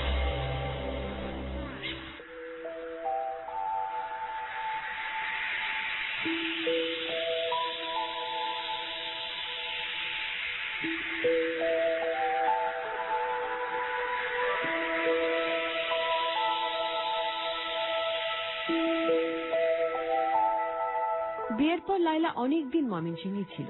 ওর হাজবেন্ড ঢাকায় একটা ছোট চাকরি করত। লাইলার পরিবারে তেমন কেউ নেই। লাইলার বাবা ছোটবেলায় মারা গিয়েছিলেন। সংসারে ছিল শুধু মা। তবে লাইলাদের অর্থনৈতিক অবস্থা তেমন খারাপ ছিল না। ময়মনসিংহে ওদের প্রচুর জমি জমা ছিল, ঘর বাড়িতে ছিলই। ওর চাচার ওকে ধুমধাম করেই বিয়ে দেয় শফিকের সাথে। 1 বছর হলো ওর মাও মারা গেছেন। তার মাস কয়েক পরেই ওর হাজবেন্ডের সাথে সে ঢাকায় এসে থাকতে শুরু করে। যেহেতু দুজনের মাত্র ছোট্ট পরিবার, পল্লবীদের ছোট্ট একটা একতলা বাসা ভাড়া নেয় তারা। ওই এলাকায় তখন মানুষের এত ভিড় ছিল না, লোকজনের সংখ্যাও কম ছিল, তাই বাড়ি ভাড়াও কম। আশেপাশের বাড়িগুলো তখন কেবল তৈরি হচ্ছে। বাড়িওয়ালারা নিজেদের জমি চিহ্নিত করার জন্য জমির চারপাশে বাউন্ডারি ওয়াল দিয়ে ঘিরে রাখত। অনেক পুরনো আমলের বাড়ি ভেঙে ফেলে নতুন সব বাড়িঘর তৈরি করা হচ্ছে তখন। লাইলারাও তেমন একটি বাড়িতেই উঠেছিল, যেটা বেশি দিন হয়নি তৈরি করা হয়েছে, নতুনই বলা যায়। বাড়িওয়ালারও হয়তো তেমন টাকা পয়সা নেই, একতলা পর্যন্ত তৈরি করে কাজ বন্ধ পড়ে আছে। পরে আরো কয়েকতলা হবে বলে কিছু ইট, সিমেন্ট, বালু এইসব কিনে রাখা হয়েছে ছাদে। সব মিলিয়ে পরিবেশটা লাইলার একদম ভালো লাগেনি। না লাগাটাই স্বাভাবিক। ছোটবেলায় ময়মনসিংহ শহরের কথা মনে করছিল সে। গাছপালায় ছাওয়া শান্তির একটা শহর ছিল। লোকজনের ভিড় ছিল না ঠিকই, কিন্তু তবু তো বন্ধু বান্ধবের অভাব ছিল না। বাড়ির ভেতরে একটা কুয়া ছিল, একটা বড় দিঘি ছিল বাড়ির পাশে। ময়মনসিংহ শহরে রক্তের সম্পর্কের আত্মীয় না থাকলে কি হবে, পাড়া প্রতিবেশীরা আত্মীয় চাইতে বেশি ছিল। যে কোনো সমস্যায় সবাই মিলে এগিয়ে আসতো। আর ঢাকা শহর এমন একটা শহর যেখানে পাশের বাড়িতে কি হচ্ছে তা কেউই জানে না। এখানে হাজার হাজার মানুষের ভিড়ে থাকলেও নিজেকে বড্ড একা লাগে। লায়লারও তাই একটু ভালো লাগতো না ঢাকা শহর। আর ওর পাড়া প্রতিবেশী বলতে তেমন কেউ নেই বললেই চলে, কারণ ওদের বাসাটা ছিল একতলা, আর অন্য কোনো ফ্ল্যাট নেই। আশেপাশের বাড়িগুলো বেশ একটু দূরে দূরে, রাস্তাগুলো ছোট চাপা, তার উপর আবার প্রতিটা বাড়ির চারপাশে দেয়াল ঘেরা। তাই লায়লার খুব একা একা লাগতো এবং খুব মন খারাপ করে সে দিন কাটাতে লাগলো সেখানে। ওর হাজবেন্ড প্রায় সারাদিনই অফিসে থাকে, কথা বলারও মানুষ নেই লায়লার। 1 মাস পর কাজের একটা ছুটা বুয়া রাখা হলো। তখন লায়লার একটু হলেও কথা বলার একজন সঙ্গী মিলল। সে বুয়াও থাকতো দিনের বেলায় কয়েক ঘন্টা, তারপর সন্ধ্যার সময় চলে যেত। তারপর আবার লায়লা একা। একাকিত্ব কাটাতে লায়লা একটু ঘুরতে, মাঝে মাঝে বাইরে যেতে শুরু করলো। কি করবে বাসায় বসে বসে একা একা? খুব বেশি দূরে কোথাও একা যাবার সাহস ছিল না তার। এলাকার কাছাকাছি দোকানগুলোতে বাসার দরকারি কিছু কেনার থাকলে লায়লা নিজেই গিয়ে কিনে নিয়ে আসতো। মাঝে মাঝে বাসার নিচে খোলা জায়গাটাতে একা একা হাঁটতো। একদিন সেরকমই হাঁটতে হাঁটতে ওর মনে হলো এই খালি জায়গাটাতে কয়েকটা ফুলের গাছ লাগালে ভালো হয়, একটা ছোট্ট বাগানের মতন করা যায়, ভালোই হবে। আর কিছু না হোক, সময়টা তো ভালো কাটবে।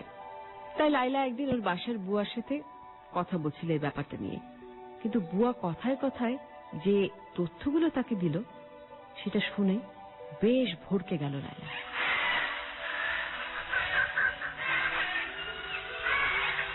বুয়া, এখানে কোথায় ভালো ফুল গাছের চারা পাওয়া যাবে জানো? চারা দিয়া কি হইব আফা? বাসার পাশের জমিটা তো খালি পড়ে থাকে, ভাবছি ওখানে কয়েকটা ফুল গাছ লাগাবো, বাগানের মতো করে, দেখতে ভালো লাগবে। এখানে গাছ বাঁচবনি, খুদে ওদি গাছ লাগায় লাভ কি? কেন আসলে কেন? ঢাকা শহরের জমি বুঝি এত খারাপ? আমি গাছের ভালো যত্ন করতে পারি। দেশের বাড়িতে আমার নিজের হাতে লাগানো কত গাছ আছে। ঢাকা শহরের জমির কোনো দোষ নাই আফা, আসলে এই বাড়িটার জমিটাই ভালো না। এখানে গাছ বাঁচে না, দেখেন না আশেপাশের এলাকায় কত গাছ আছে, খালি এই বাড়িটার আশেপাশে কোনো গাছ নাই। মানে এই জমির সমস্যা কি? জমিটায় নজর আছে, গরম জমি। নজর মানে কিসের নজর? সে কয় জমির আশেপাশে খুব রাগি জমিছে। শুনছি এই জমিটায় আগে আরেকটা বাড়ি আছিল, এই বাড়ির মালিক একদিন গায়েব হইয়া যায়। আবার কেউ কেউ কয় গায়েব নাই, বুড়ারে খুন কইরা এখানে কুইটা থুইছিল। এই কুড়াই এখন কাউরে বাড়িতে থাকতে দেয় না, ভূত হইয়া আসর করে। বলো কি? এরকম কথা তো এর আগে শুনিনি কখনো। কার কাছে শুনবেন? বাড়িওয়ালাই তো ডরে এখানে থাকে না। আপনিও সাবধানে থাকবেন, রাত বিরাইতে ঘরের বাইর হইবেন না। অনেক মাইনসেই সাদা চাদর মুড়া দিয়া একটা বুড়ারে হাঁটাহাঁটি করতে দেখছে। বুয়ার কাছ থেকে এমন একটা গল্প শুনে প্রচন্ড ভয় পেল লায়লা। সে এমনিতে এসবে বিশ্বাস করে, তার উপরে অচেনা শহরে সে সারাদিন একলা থাকে, কাজে পরিবেশের প্রভাবের কারণে গল্পটা তার মনে গেঁথে গেল। সেদিন রাতে ঘুমাতে গিয়ে ব্যাপারটা সে শফিককে খুলে বলল।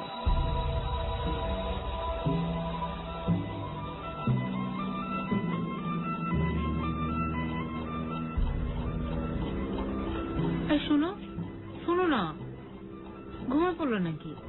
না, কি বলবো বলো। একটা কথা বলবো ভাবছিলাম। শুনতেছি তো, বলো। আচ্ছা, আমরা অন্য কোথাও বাসা নিতে পারি না? কেন অন্য বাসা নিতে হবে কেন? না মানে বাসাটায় না আমার তো অনেক ভয় ভয় করে, কেমন 4-5টা খালি, একেবারে শুনশান, লোকজনও তেমন নাই আশেপাশে। ভয়ের কি আছে? এখানে তো চোর ডাকাতের কোনো উৎপাত নাই, আর লোকজন কম, এটা তোমাকে কে বললো? আশেপাশে কত বাড়ি, বাড়িঘর তো কত দূরে দূরে। তুমি রোজ সকালে অফিসে চলে যাও, আর আমি সারাটা দিয়ে না গেলাম, কিছুই করার থাকে না। জানো বুয়াটা আজকে কি বলতেছিল? এই বাড়িটা নাকি একটা দোষ আছে, খালি বাড়ি অথচ কোনো গাছপালা বাড়ি না, জিনের আসর আছে। লায়লা, তোমার ভীতু স্বভাবটা গেল না। কে কি বলেছে আর তুমি তার বিশ্বাস করে আছো? জিনের আর কাজ নেই, বাড়িতে এসে বসে থাকবে? না তা না, কিন্তু বুয়াটা বলতেছিল অনেকেই নাকি একটা বড় লোককে দেখে এই বাড়ির পাশ দিয়ে হাঁটাহাঁটি করতে। এই বাড়ির আগের মালিককে নাকি খুন করা হয়েছিল। আমাদের বাড়ি হলো নাকি এই কারণে এই বাড়িতে থাকে না। উফ লায়লা, বিরক্ত করো না তো। একটা কাজের বুয়া এসে কতগুলো গল্প বানিয়ে তোমাকে বললো আর তুমি তা বিশ্বাস করে অস্থির হয়ে গেলে। সব বুয়ারাই এরকম ভূতের গল্প জানে আর তারা এগুলো বলে মজা পায়। আর এগুলো শুনে আমাদের বাড়ি ছেড়ে দিতে হবে? এত কম ভাড়ায় আমি আর বাসা পাবো কোথায়? এটা ঢাকা শহর, আর আমি এমন কোনো বড় লোক না। তুমি এইগুলো চিন্তা করা বাদ দাও। কিন্তু কোনো কিন্তু শুনতে চাচ্ছি না, এখন আমাকে ঘুমাতে দাও প্লিজ।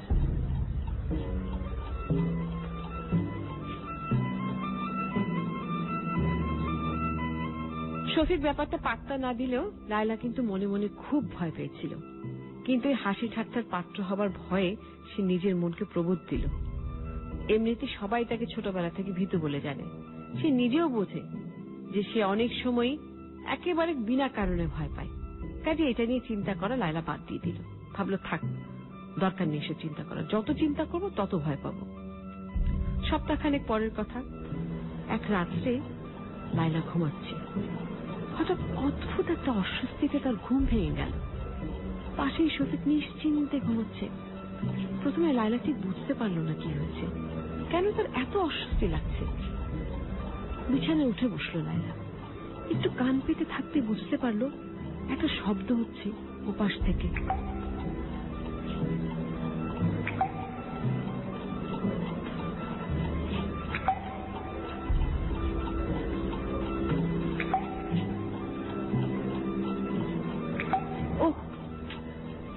নিশ্চয়ই রান্নাঘরের পানির কলটা বন্ধ করা হয়নি ভালোভাবে।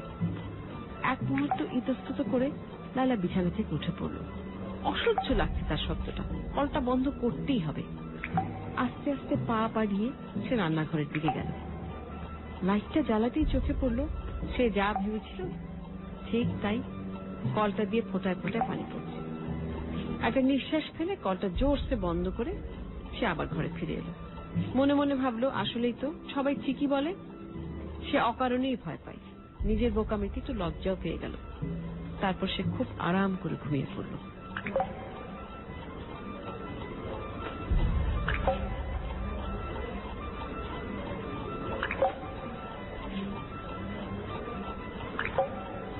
হঠাৎ তার ঘুম ভেঙে গেল। এবার আরো জোরে শব্দ হচ্ছে। সে স্পষ্ট বুঝতে পারছে আবার সে পানির ফোঁটার শব্দ। আবার পানি পড়ছে কিভাবে? একটু আগেই না সে খুব ভালো মতো কলটা বন্ধ করে এলো। লাফ দিয়ে বিছানায় উঠে বসলো লায়লা। তারপর প্রচন্ড ভয় পেয়ে শফিককে ধাক্কা ধাক্কি করতে লাগলো। শফিক, ওঠো না, ওঠো না। শফিক, কি হলো? দেখো না। কোথায়? কই কোথায়? আমি তো কিছু শুনতে পাচ্ছি না। শুনতে পাচ্ছ না? একটু ভালো করে খেয়াল করো না।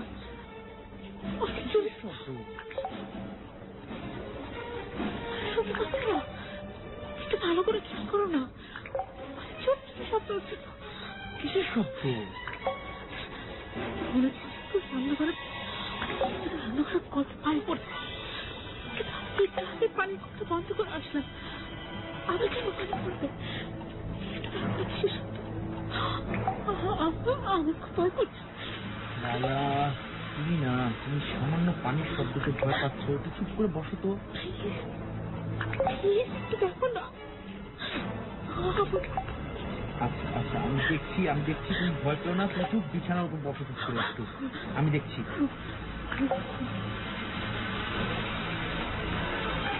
শফিক উঠে গিয়ে পানির কলটা বন্ধ করলো। তারপর ফিরে এসে বলল, লায়লা, এত ভয় পেলে কি চলবে?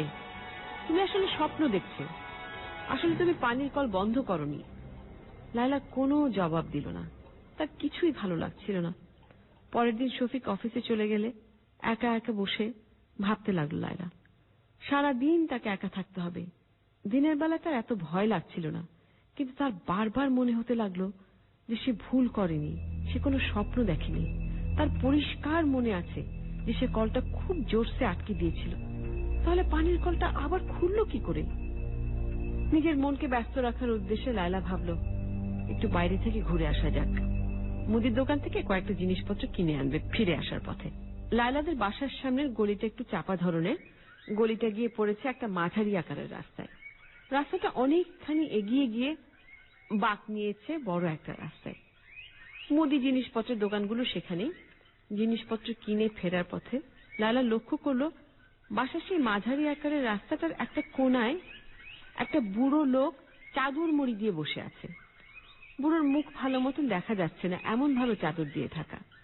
সাদা রঙের চাদরটা প্রায় ময়লা হয়ে গেছে। এখানে লায়লা কোনো ভিখিরিকে কখনো বসে থাকতে দেখেনি। বুড়োটার বসে থাকার ধরনটা তার না ভালো লাগলো না। যদিও এটাতে ভয় পাবার তেমন কিছু নেই, কিন্তু কে জানে কেন তার বারবার মনে পড়তে লাগলো বুয়ার বলা গল্পটা। সে তাড়াতাড়ি পা চালিয়ে বাসায় ফেরত চলে আসলো এবং সারাদিন মনে মনে খুব একটা অস্বস্তি নিয়ে কাটালো। সেই দিনটা ভালোভাবেই কেটে গেল। এর ঠিক 2 দিন পরের ঘটনা। কি মনে করে লায়লা সেদিনও হাঁটতে হাঁটতে চলে এসেছে মাঝারি রাস্তাটার কাছাকাছি। বেশ দূর থেকে সে দেখতে পেল বুড়ো ভিখিরিটা আজকেও বসে আছে। আজকেও মনে হচ্ছে সে জায়গা বদল করেছে, আগের চাইতে কিছুটা কাছে এসে বসেছে। দৃশ্যটা দেখি লায়লা উল্টো দিকে হাঁটা দিল। সে আর ওই ভিখিরিটাকে দেখতে চায় না, কিন্তু চলে আসলে কি হবে ব্যাপারটা তার মাথায় সারাদিন ঘুরতে লাগলো। অনেকবার সে নিজের মনকে বোঝালো একটা বুড়ো চুপচাপ করে বসে আছে, এতে তো ভয় পাবার কিছু নেই। কিন্তু ভয়টা কিছুতেই মন থেকে তাড়ানো যাচ্ছে না। বুড়োর বসে থাকার ভঙ্গিটাও কেমন যেন অস্বাভাবিক। পরের দিন কেন জানি আপনা থেকেই তার কৌতূহল হতে লাগলো। কেন জানি না তার মনে একটা অদ্ভুত শঙ্কা কাজ করছিল, একটা ভয় কাজ করছিল।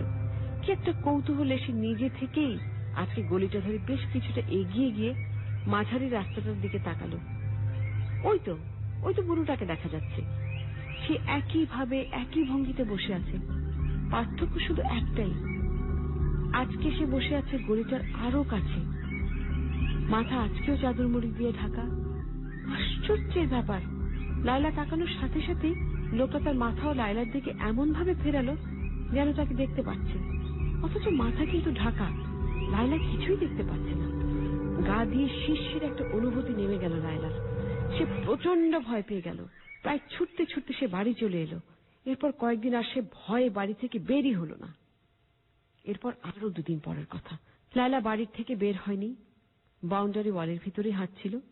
কি মনে করে মেইন গেটের কাছাকাছি গিয়ে সে বাইরে উকি দিল।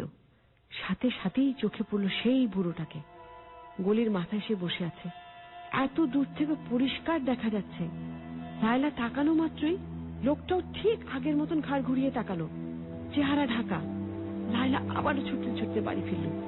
এরপর বাকি সময়টা দরজায় ছিটকিনি লাগিয়ে পাশে বসে থাকলো।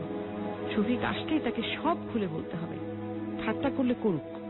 সেদিন সন্ধ্যায় শফিক ফেরা মাত্রই লায়লা বলল,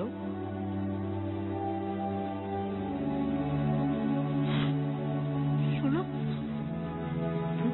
তোমাকে একটা কথা বলবো। কি হলো আবার? তোমার চেহারা এমন দেখাচ্ছে কেন? আচ্ছা, তুমি বাসায় আসার সময় রাস্তায় কোনো বয়স্ক লোক দেখছো? আমি তো পাশের গলিতে। কত লোকই তো রাস্তাতে চলাফেরা করে, খেয়াল করিনি তো। না, আমাদের বাসার গলিতে। তুমি খেয়াল করে দেখছো? এই গলির সাথে মানুষ তো প্রায় কখনোই দেখা যায় না। এখানে তুমি কাউকে বসে থাকতে দেখেছো? এই গলিতে বাড়ির সংখ্যা কম তো, তাই মানুষের সংখ্যাও কম। আমি তো কাউকে বসে থাকতে দেখিনি। আমি কয়েকদিন ধরে একটা বুড়ো লোককে দেখতে পাচ্ছি, খুব অদ্ভুত ভাবে চাদর মুড়ি দিয়ে বসে থাকে। আর রোজ একটু একটু করে এগিয়ে আসে এই বাসার দিকে। তুমি একদিনও দেখোনি? কি যে বলো না, কই আমি তো এমন কিছু দেখিনি। রোজই তো এই রাস্তা দিয়ে আমি যাওয়া আসা করছি অফিসে। আর তুমি না আসলে বুয়ার গল্পটা নিয়ে বেশি চিন্তা ভাবনা করা শুরু করেছো। না, আমি ভুল দেখিনি।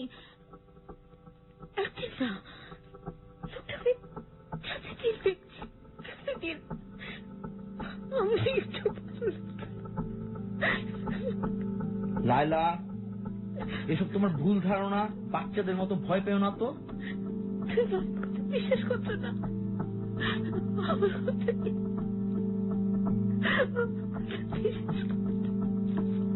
এটা কি একটা বিশ্বাস করার মতো কথা?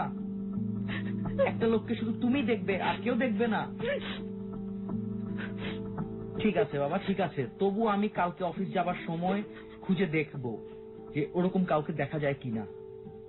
তুমি খামোখা এসব নিয়ে চিন্তা করো না তো।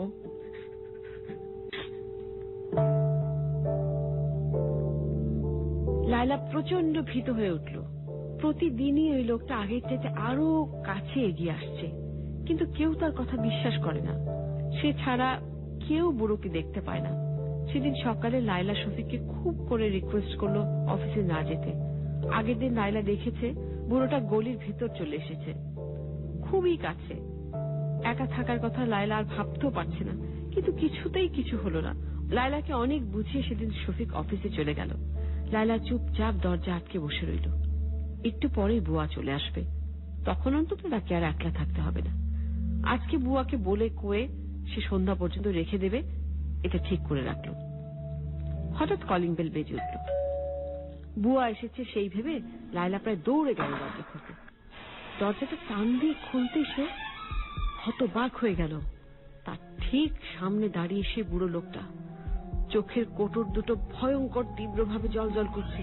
একটা চিৎকার দিয়ে লায়লা মারতে পড়ে গেল। তারপর কিচ্ছু মনে নেই তার।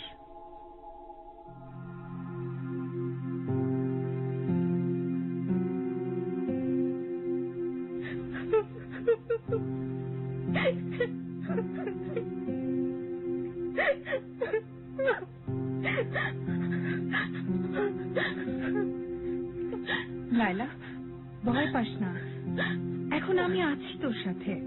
কেউ তো কোনো ক্ষতি করতে পারবে না। এখনো কি ভয় লাগছে? আমার সারাক্ষণে ভয় লাগে এখন। মনে হয় কিছু আমাকে সবসময় দেখছে, আমাকে ওরা মেরে ফেলবে। কোনো ভয় নেই তোর লায়লা, এখানে সারাক্ষণে ডাক্তার আর নার্সরা আছে। একটা মাছিও তোর কোনো ক্ষতি করতে পারবে না। তুই প্রথমে একটু মনে সাহস আন, আমি তো সব সমস্যার সমাধান করছি। একটু শান্ত হ, তুই আগে একটু শান্ত হ। লক্ষ্মী বন্ধু আমার, একটু শান্ত হ। আমাকে বিশ্বাস করিস তো? এই তো দেখ তো কত মিষ্টি হাসি তোর, এভাবেই হাসবি।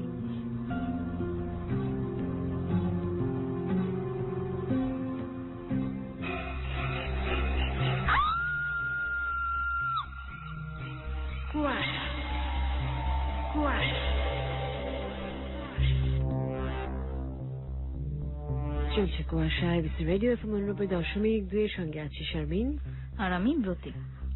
এবং খুবই ভীত অবস্থায় আছি আমরা সবাই, এবং প্রচন্ড ভয় পাচ্ছি। বন্ধুরা যারা লিখেছে আমাকে এই মুহূর্তে, একজন হচ্ছে আপু খুব বেশি ভয় ভয় লাগছে, কেমন জানি লাগছে। একজন বলছে আস্তে আস্তে ভয় বাড়ছে। ঘটনা প্রতি সপ্তাহের মতো আমার অবস্থাও, আমি ধীরে ধীরে চেয়ারের ভিতরে ঢুকে যাচ্ছি।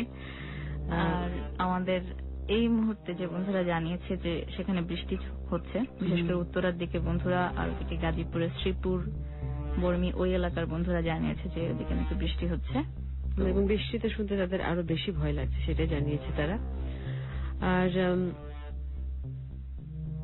আর ব্রতী পড়তে থাকে, আমি এই ফাঁকে বের করে ফেলি আমার মেসেজ বক্সে কি আছে।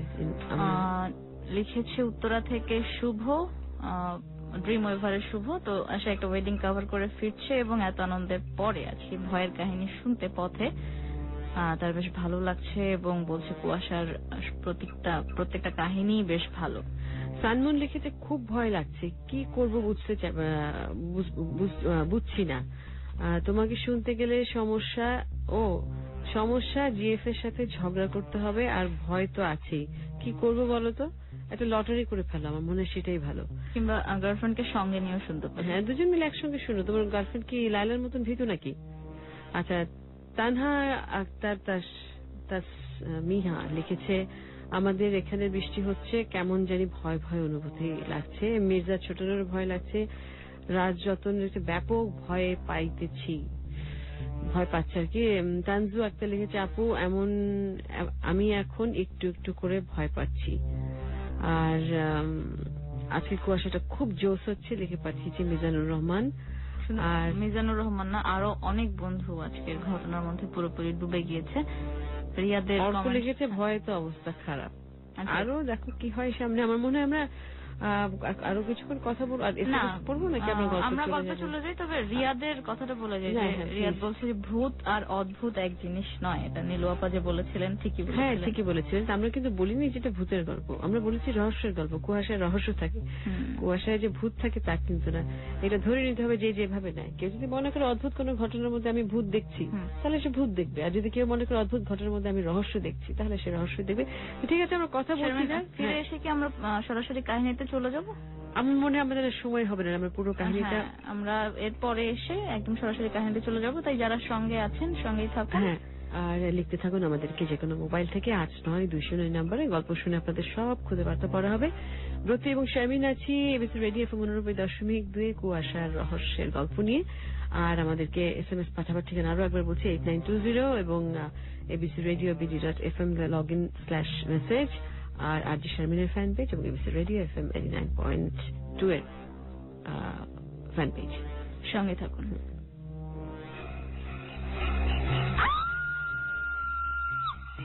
কুয়াশা কুয়াশা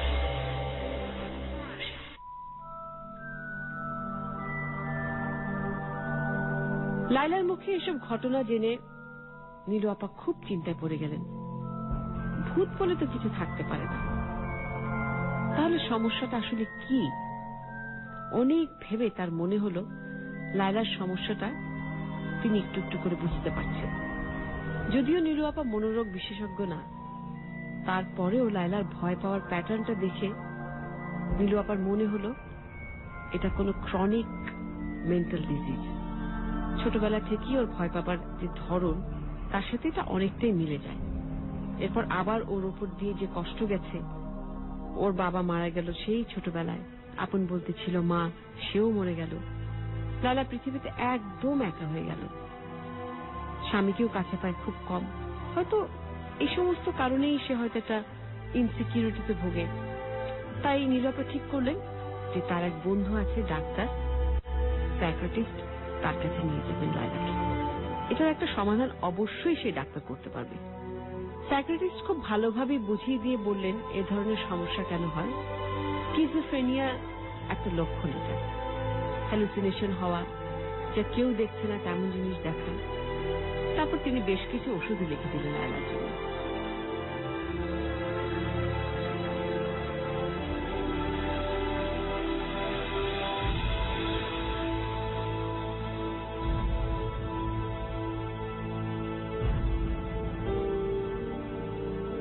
স্কিজোফ্রেনিয়া রোগীদের মধ্যে একটা ধারণা গেঁথে যায় যে কেউ তাকে মেরে ফেলবে বা তার কোনো ক্ষতি করবে। এ কারণে সারাক্ষণই তারা প্রচন্ড ভয়ের মধ্যে, একটা এনজাইটির মধ্যে থাকে। এমনকি খুব কাছের মানুষদেরও সন্দেহ করা শুরু করে। লায়লার মধ্যেও সেই লক্ষণগুলো দেখা যাচ্ছে। আর ওর ব্যক্তিগত হিস্ট্রি ব্যাপারটাকে সাপোর্ট করে। আসলে সব মানুষের মাঝেই কম বেশি এরকম কিছু মানসিক সমস্যা থাকে, কিন্তু অসুখে পরিণত হয় না। দুর্বল মনের মানুষরা সহজে এই রোগটার শিকার হয়ে যায়। লায়লার উপর প্রচন্ড মানসিক চাপ পড়তো যখন ও একা থাকতো। দিনের পর দিন একা থাকতে থাকতে ওর মনের গভীরে ভয়টা আসলে ঢুকে গেছে। তার মানে কি ও আর ভালো হবে না? না না না, ভয় পাবার কিছু নেই। এই অসুখটা একদম পুরোপুরি সেরে ওঠা সম্ভব না হলেও নিয়ন্ত্রণে রাখা সম্ভব। আমি কিছু ওষুধ লিখে দিচ্ছি। আচ্ছা, এগুলো ঠিক মতো খাবার কথা মনে করে রাখতে হবে, ও তো বুঝবে না। আর রোগী মানসিক কোনো চাপ দেওয়া যাবে না। এই ধরনের কেসে সাধারণত মনের চাপ বেশি হলে কোনো কোনো ক্ষেত্রে আবার সুসাইডও করে বসে না। কাজেই রোগীর দিকে খেয়াল রাখতে হবে। অনেক ধন্যবাদ ডাক্তার। ওকে ওকে, ঠিক আছে। এর মাঝে লায়লার হাজবেন্ডের সাথে নীলু আপা কথা বললেন, তাকে ভালোভাবে বুঝিয়ে বললেন লায়লার সমস্যাটার কথা, কিভাবে তার দিকে খেয়াল রাখতে হবে। শফিক সব শুনে প্রথমে খুব গম্ভীর হয়ে গেল। আপনি নিশ্চিত যে সমস্যাটা মানসিক? আপনি আপসেট হবেন না, এমন না যে লায়লা পাগল হয়ে গেছে, ব্যাপারটা আসলে সেরকম কিছু না। এটা অতিরিক্ত মানসিক চাপের একটা লক্ষণ। যেহেতু ও একটু ভীতু স্বভাবের ছিল, কাজেই একা একা টানা এত লম্বা সময় থাকাটা একটা বিরূপ প্রভাব ফেলেছে। ও কি বাসায় যেতে পারবে আমার সাথে? হ্যাঁ, অবশ্যই পারবে। ও এখন স্বাভাবিক। নয়, নীলু আপা হাসপাতালে ডিউটি দিচ্ছিল, এমন সময় একটা ফোন পেলেন তিনি। ফোনটা ছিল শফিকের। পাগলের মতো কাঁদছে, আর কাঁদতে কাঁদতে সে খবরটা দিল যে লায়লা মারা গেছে। লায়লাকে ওর ঘরে মৃত অবস্থায় পাওয়া গেছে। কিভাবে হলো, কি করে মারা গেল, কিচ্ছু বলতে পারল না শফিক।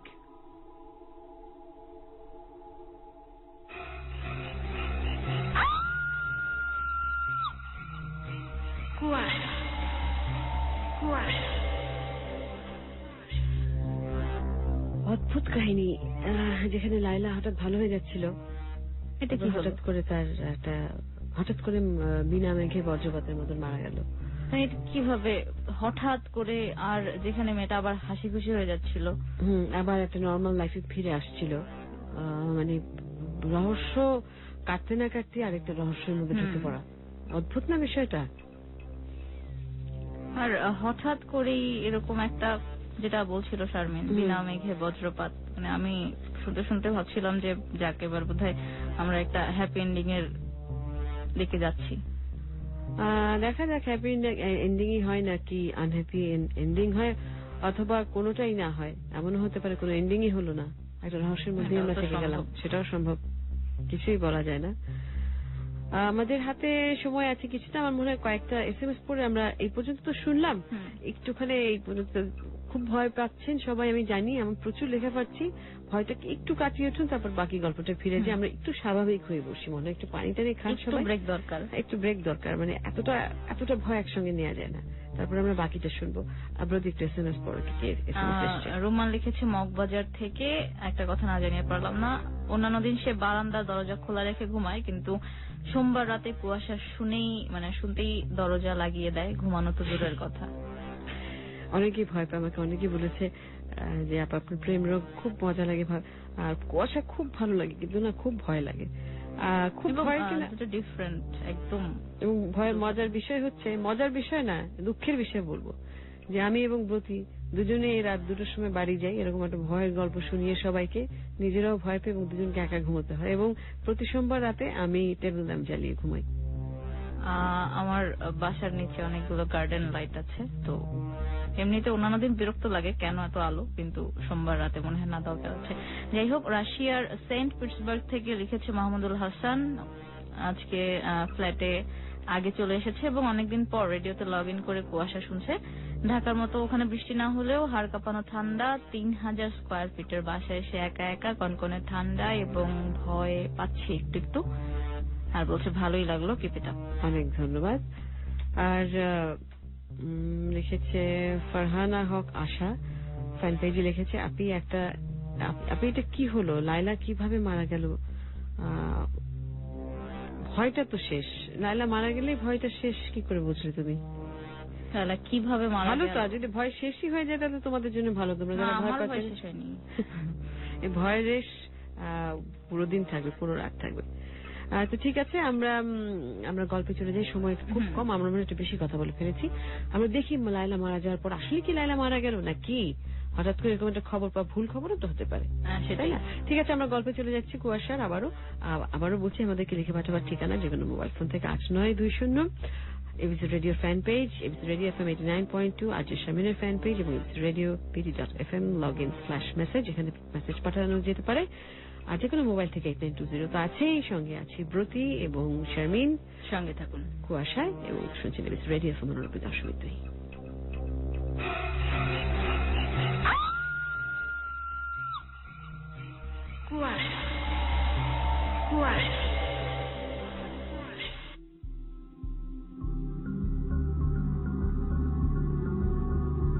নীলু আপা একেবারে হতভম্ব হয়ে গেলেন। এ কি হলো? এত চেষ্টা করলেন তিনি, তারপরে তিনি বাঁচাতে পারলেন না লায়লাকে। ওষুধপত্র চলছে, ও তো ভালো হয়ে যাবার কথা, মাঝখান দিয়ে সব কি হয়ে গেল? নীলু আপার কিছুতেই বিশ্বাস হচ্ছিল না যে লায়লা মারা গেছে।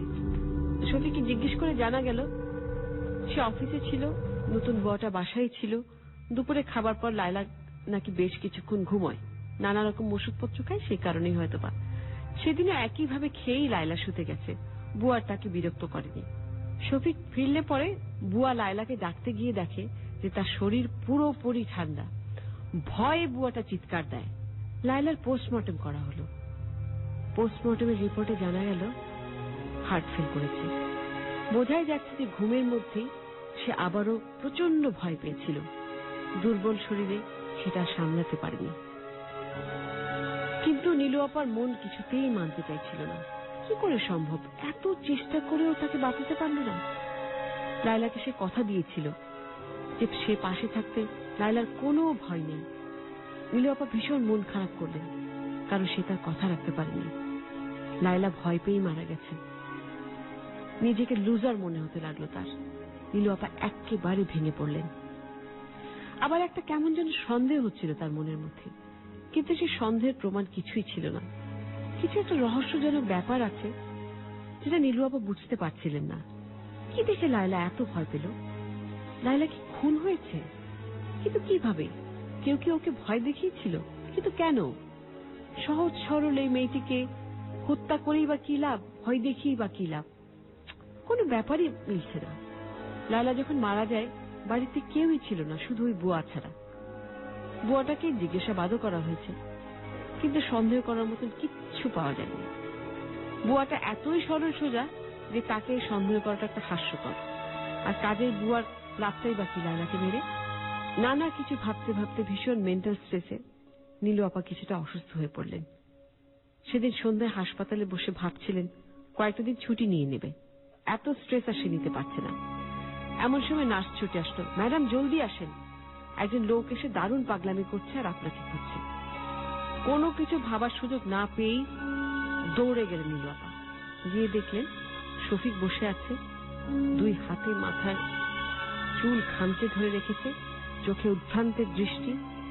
নীলু আপাকে দেখে পাগলের মতন হড়বড় করে বলল,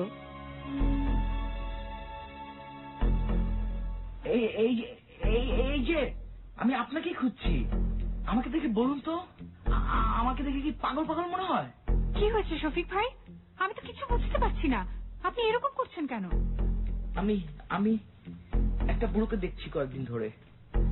রোজ বাসার গলির সামনে হাঁটাহাঁটি করে, রোজ একটু একটু করে এগিয়ে আসছে। কি বলছেন এসব? হ্যাঁ হ্যাঁ, আমি ঠিকই বলছি। রোজ একটু একটু করে এগিয়ে আসছে, আমি দেখতে পাই। আর কেউ দেখে না। রাস্তার মানুষদের ধরে জিজ্ঞেস করি, কেউ দেখে না। কিন্তু তা কি করে সম্ভব? আমারও তো প্রশ্ন তাই। এইসব লায়লার দেখার কথা, আমার তো দেখার কথা না। ও তো অনেক আগেই চলে গেছে। কে অনেক আগে চলে গেছে? ওই ওই ওই বুড়ো, সে তো চলে গেছে। এই লোকটা সে লোকটা নয়, এটা অন্য লোক। তাহলে এখন যাকে দেখি সে কে? আমি তো পাগল হয়ে যাচ্ছি। মানে আপনার কথা আমি তো কিছুই বুঝতে পারছি না শফিক ভাই। বুড়ো তো অনেক আগেই চলে গেছে, কোন লোকটা? কে? আপনি কি করে, মানে কি বলতে চান আপনি? আরে কোথায় যাচ্ছেন শফিক ভাই? কোথায় যাচ্ছেন? দাঁড়ান। নীলু আপা সত্যি শফিকের এই পাগলামের কোনো অর্থ খুঁজে পেলেন না। হয় লায়লাকে হারিয়ে সে শোকে দুঃখে পাগল হয়ে গেছে, অথবা সত্যি সত্যি সে ভূতরে বুড়োর অস্তিত্ব আছে বলে মেনে নিতে হচ্ছে। কিন্তু তা কি করে সম্ভব? ভূত বলে তো কিছুই নেই পৃথিবীতে। তাহলে কে সেই বুড়ো লোক? সত্যি কি কোনো প্রেতাত্মা তাহলে মেরে ফেলেছে লায়লাকে? এখন ভয় দেখাচ্ছে শফিককে। কিন্তু শফিক এটা কি বলছিল? বুড়ো চলে গেছে মানে? কোথায় চলে গেছে? নীলু আপার প্রচন্ড অস্বস্তি হতে লাগলো। তার মনে হলো শফিক তার কাছে কিছু একটা গোপন করে গেছে, এমন কিছু যা শুধু শফিকই জানে। কিছু একটা লুকিয়েও রেখেছে সে নীলু আপার কাছ থেকে, আর সেই প্রশ্নের উত্তরই তাকে জানতে হবে। তাই নীলু আপা থানায় ফোন করলেন পুলিশকে। শফিককে খুঁজে পেতে বেশ কয়েকদিন সময় লাগলো। সে পাগলের মতন আচরণ করছিল। তাকে জিজ্ঞাসাবাদ করার আগে দরকার তার চিকিৎসা করা। কিন্তু শফিক নীলু আপাকে ছাড়া আর কারো কাছে চিকিৎসা নিতে রাজি হল না।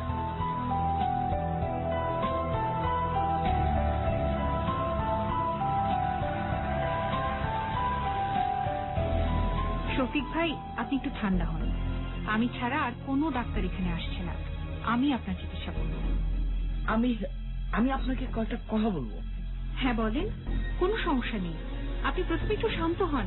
আপনি তো একদম ছটফট করছেন। আমার সময় নেই, আমার হাতে খুব সময় কম। কথাগুলি আপনার মনোযোগ দিয়ে শুনবেন। সময় কম হবে কেন শফিক ভাই? আপনি একটু ঠান্ডা হন তো, সব ঠিক হয়ে যাবে।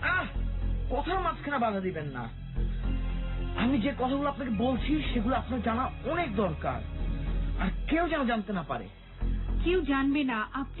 আপনি সব খুলে বলুন।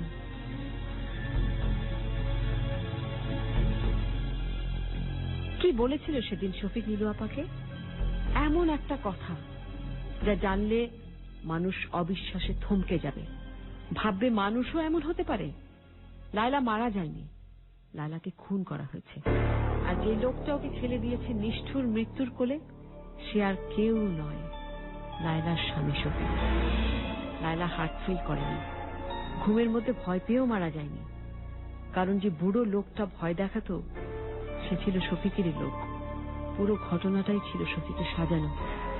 সেদিন বাসার পুরনো বুয়াটা যে ভয়ের গল্প শুনিয়ে লায়লাকে ভয় দেখিয়েছিল, সেটা সেদিন রাত্রে লায়লা শফিককে বলেছিল। আর সেটা শুনেই শফিকের মাথায় এই প্ল্যানটা আসে।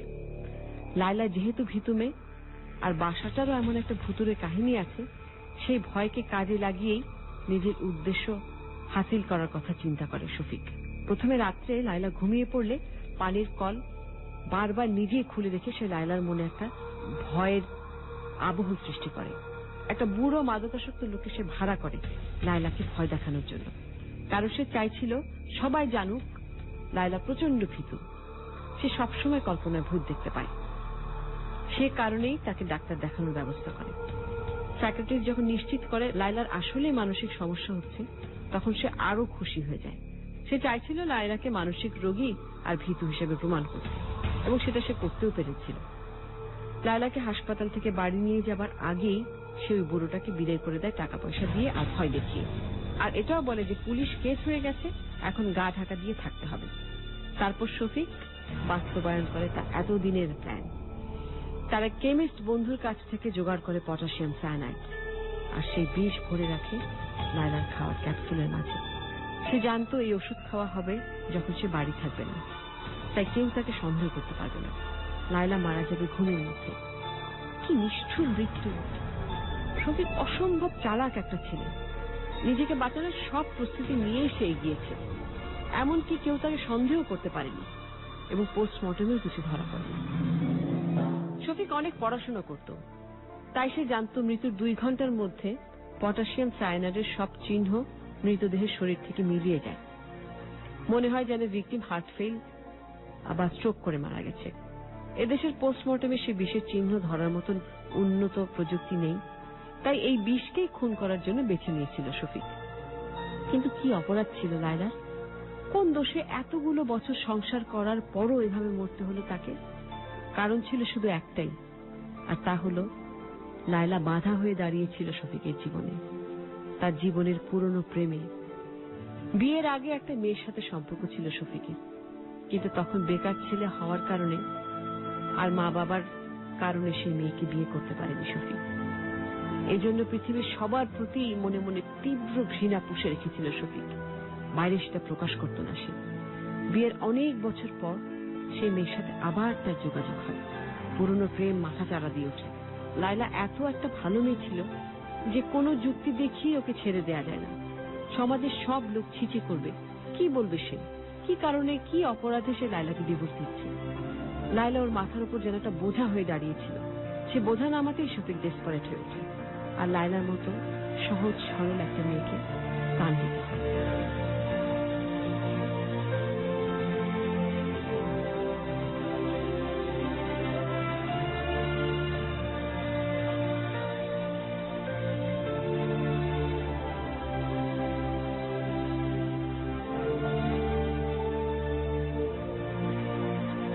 নীলু আপার গল্প এখানেই শেষ হয়ে গেল। আমরা সব মেয়েরা গল্প শুনে চুপচাপ হয়ে বসে আছি, কারো মুখে কোনো কথা নেই। নিষ্ঠুরতা আর বিশ্বাসঘাতকতার এমন গল্প শুনে সবাই যেন ভাষাহীন হয়ে গিয়েছিলাম সেই মুহূর্তে। হঠাৎ রাবু প্রশ্ন করল, কিন্তু আপা, একটা রহস্যের তো সমাধান হলো না। লায়লা যে বুড়ো লোকটাকে দেখতো, সে যদি শফিকের সাজানো লোক হয়, তাহলে শফিক কাকে দেখতো? রাবু, কিছু কিছু প্রশ্নের উত্তর কখনো পাওয়া যায় না। এই প্রশ্নেরও কোনো উত্তর আমার কাছে নেই। আর শফিকও এই প্রশ্নের উত্তর কখনো আমাকে দিতে পারেনি। তার আগেই সে কারাগারের হাসপাতালে আত্মহত্যা করে। কি? হ্যাঁ, আইন তাকে শাস্তি দেবার আগেই সে নিজেই নিজেকে উপযুক্ত শাস্তি দিয়েছিল। কখনো কখনো মানুষের দেয়া কোনো শাস্তি একজন লোকের জন্য যথেষ্ট হয় না। শফিকও সব শাস্তি এড়াতে চেয়েছিল, কিন্তু সে ভুলে গিয়েছিল নিরপরাধ একটা মানুষের জীবন নিয়ে পৃথিবীতে কেউ কখনো ভালো থাকতে পারেনি। প্রকৃতি তার আপন নিয়মে শফিককে উপযুক্ত শাস্তি দিয়েছে।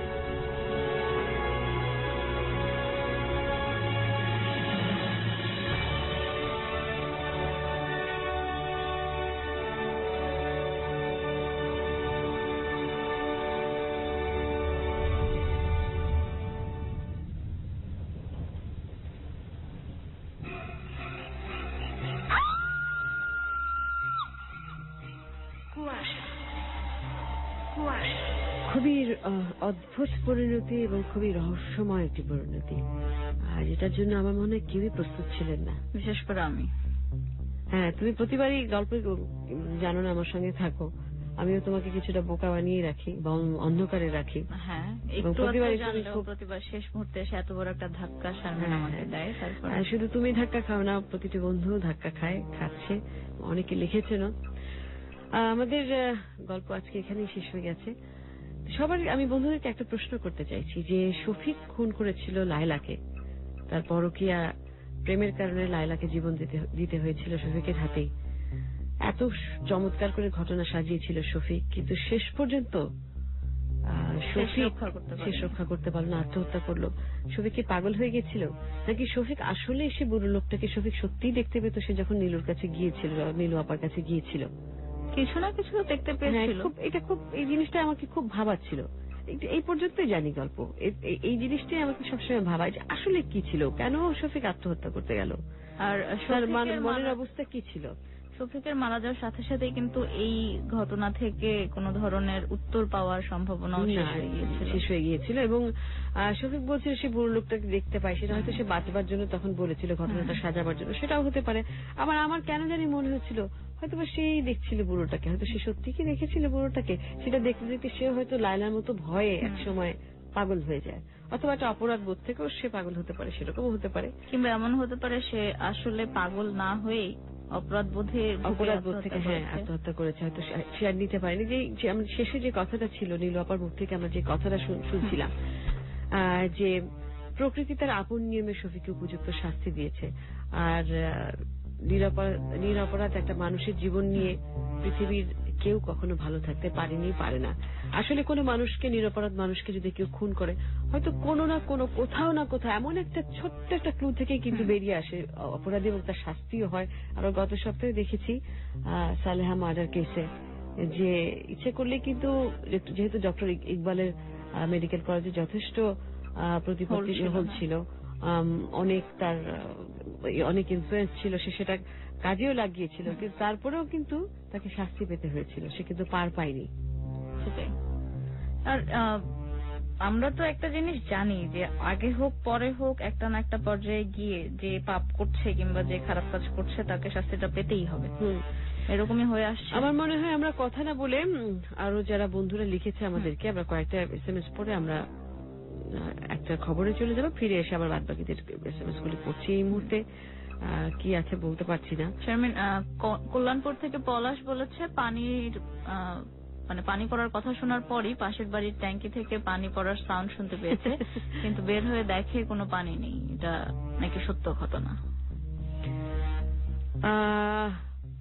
ভাববার বিষয়, আসলে ভাববার বিষয়। হ্যাঁ, আসলে কি। আচ্ছা, গ্রামে গিয়েছে ডক্টর জাহাঙ্গীর ব্রাহ্মণবাড়িয়া থেকে লিখেছে, দোতলার জানালাগুলো বন্ধ করে দিল আমাদের শুনতে শুনতে।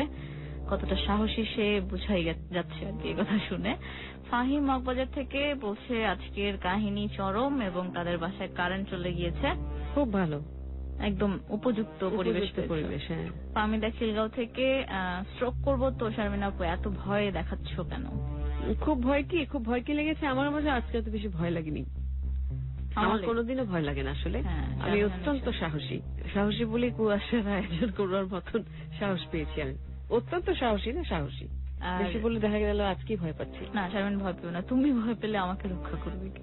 তাই লিখেছে মুন্সিগঞ্জ থেকে। আমাদের email address kuasha@gmail.com। Download link হচ্ছে এবিসি রেডিও FM 89.2 এর ফেসবুক পেজে একদম স্পষ্টভাবে দেওয়া আছে। আরেকটা ব্যাপার, এবিসি রেডিও BD.FM এই ঠিকানায় ঢুকে সংগ্রহশালা যেই ট্যাব রয়েছে সেখানে ক্লিক করলেই পাওয়া যাবে। ফ্যান পেজের লিংক হচ্ছে facebook.com/ABC Radio FM 89.2 এবং facebook.com/RJ-Sharmin। সাববিনা ফার্মগেট থেকে জানতে চাইছিল। মিরপুর 11 থেকে F রহমান, অনুষ্ঠানের লক্ষ্য ও উদ্দেশ্য কি? অনুষ্ঠানের লক্ষ্য আর উদ্দেশ্য কি? একটা রহস্যের গল্প বলছি, রহস্যের সমাধানটা দেবার চেষ্টা করছি।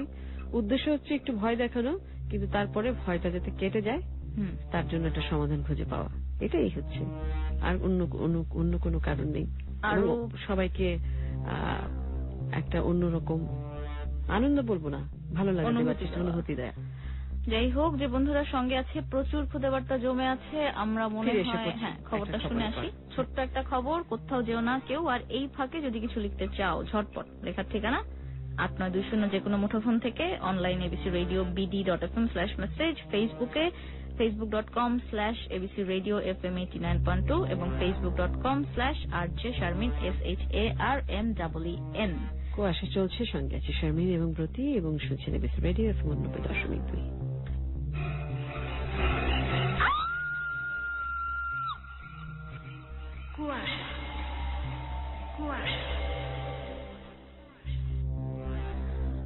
কুয়াশা আছি শারমিন, শারমিনের সঙ্গে আছি ব্রতী, আর শুনছেন ABC Radio FM 90.2।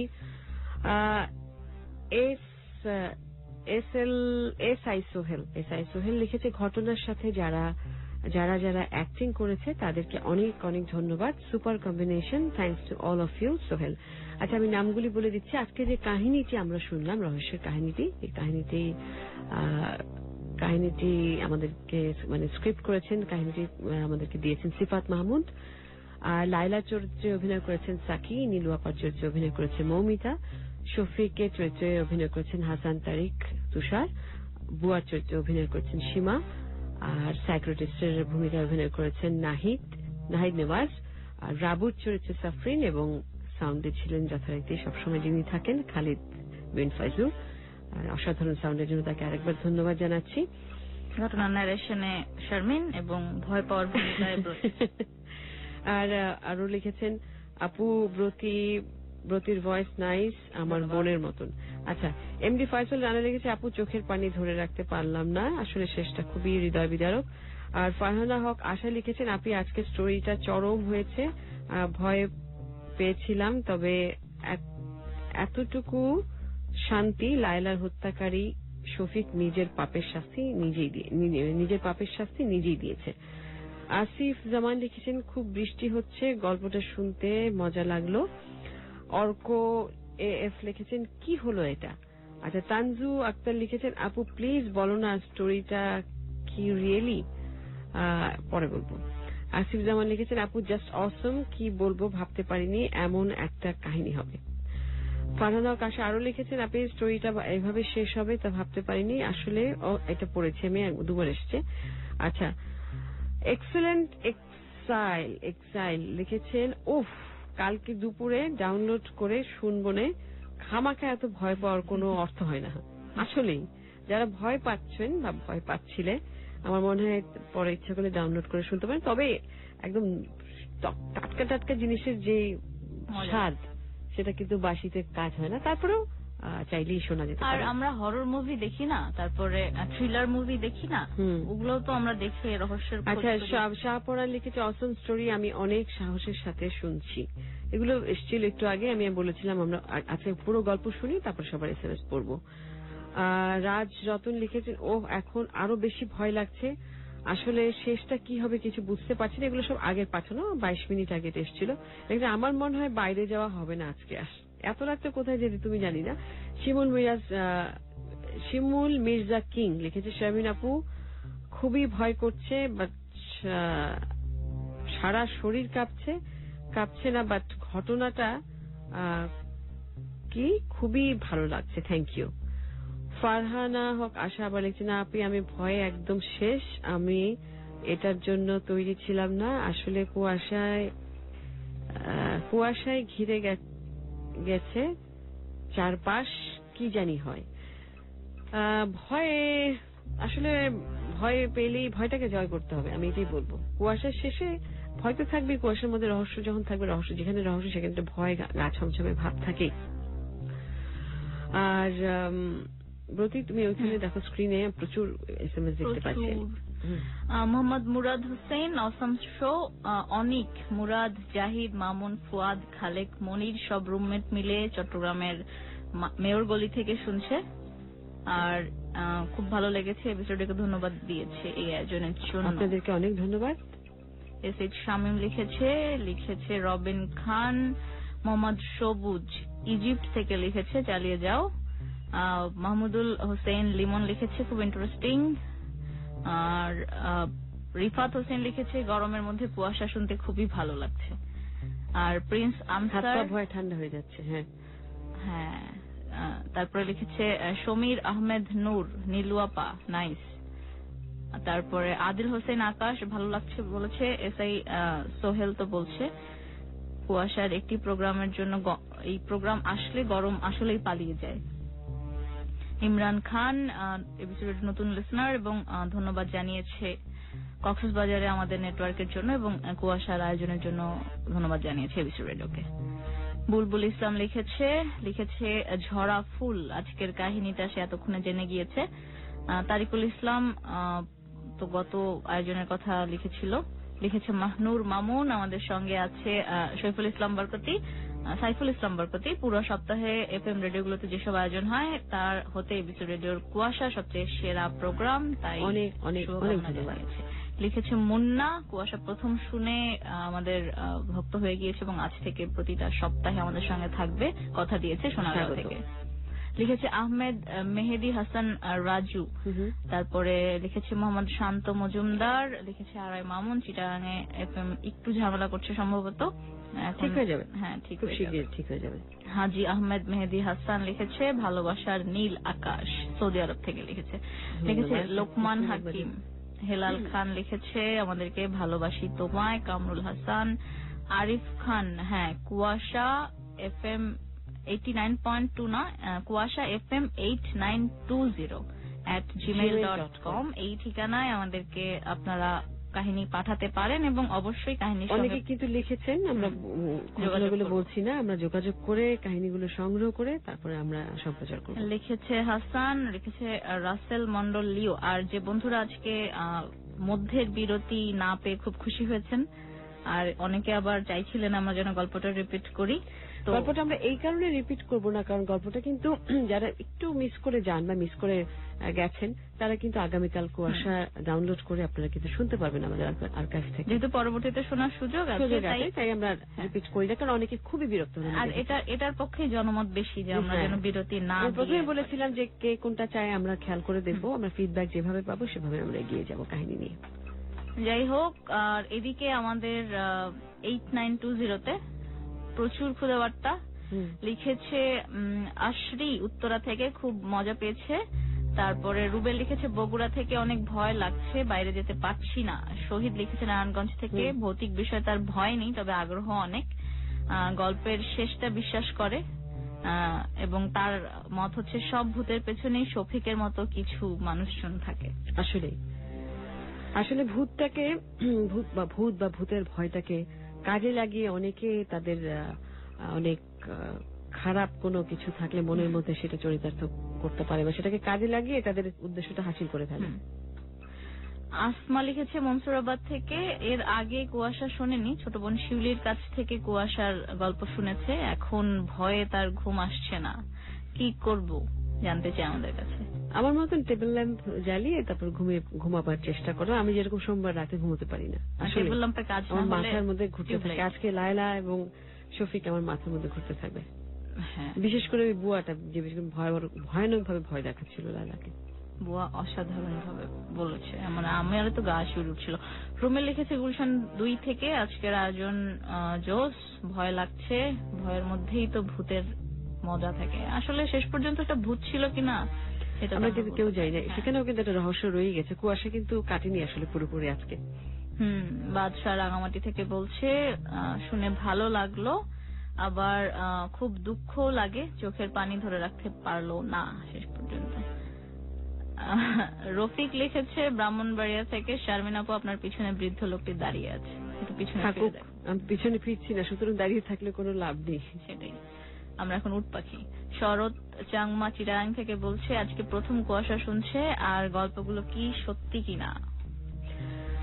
কিছু কিছু গল্প সত্যি কাহিনী থেকে নিয়ে, কিছু কিছু গল্প একেবারেই সত্যি র একদম। আমরা কিছু কিছু হত্যাকাণ্ডের গল্প, আমরা যেগুলো গল্প মানে কি কাহিনী আমরা যেগুলো তুলে ধরেছি সেটা তো আপনারা শুনেইছেন, এবং কিছু কিছু কাহিনী আমরা মানুষের কাছে সত্য কাহিনী থেকে শুনে সেখান থেকে নিয়ে আমরা তৈরি করেছি।